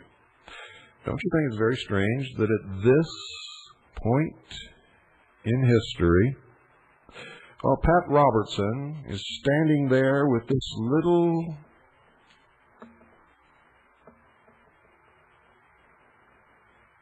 insignia down in the lower left-hand corner of the television screen. It will be on your right as you face the television. The heraldry of the two lions rampant holding up the cross and the crown. And what is playing at the local theater, ladies and gentlemen? The Lion King. What is the Lion King? It is the representative symbolism, ladies and gentlemen, and you'll see it in Las Vegas. As millions of people walk between the protective paws of the great lion of the MGM Grand Hotel daily and don't understand its meaning. The lion is facing directly the Luxor, or the source of light. It is the symbolism of the royal family of the tribe of Judah, the descendants of the house of David, that will rule the New World Order. Freemasons don't even have the slightest idea what they are a part of. are what they are helping to bring about. I stand back in awe as I watch this and study it. And as my knowledge increases and I have a better understanding, my jaw drops to my chest in amazement.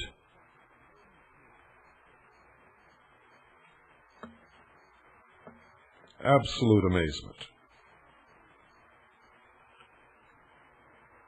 I don't know if I'm going to be successful in waking up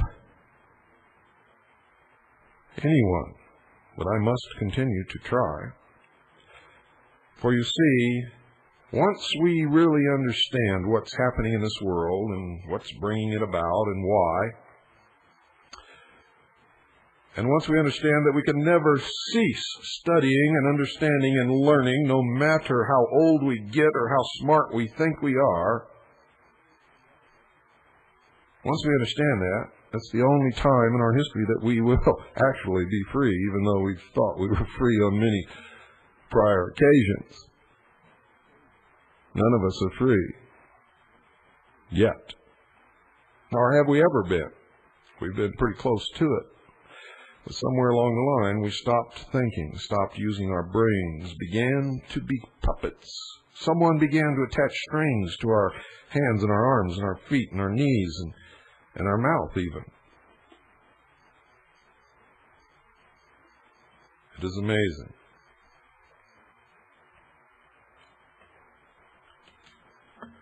On the physical plane, folks, Freemasonry is the science of sciences. The supreme recognition of God is the artificer of terrestrial nature, but not the God of the Bible. Even though they have a Bible on their altar, that is not the God that they worship.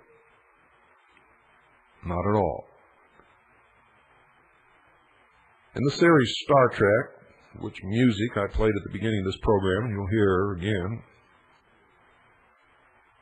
Dr. Spock represented the illumined man, the man who worked from pure intellect. He was never wrong. And even though Captain Kirk was the commander of the Starship Enterprise,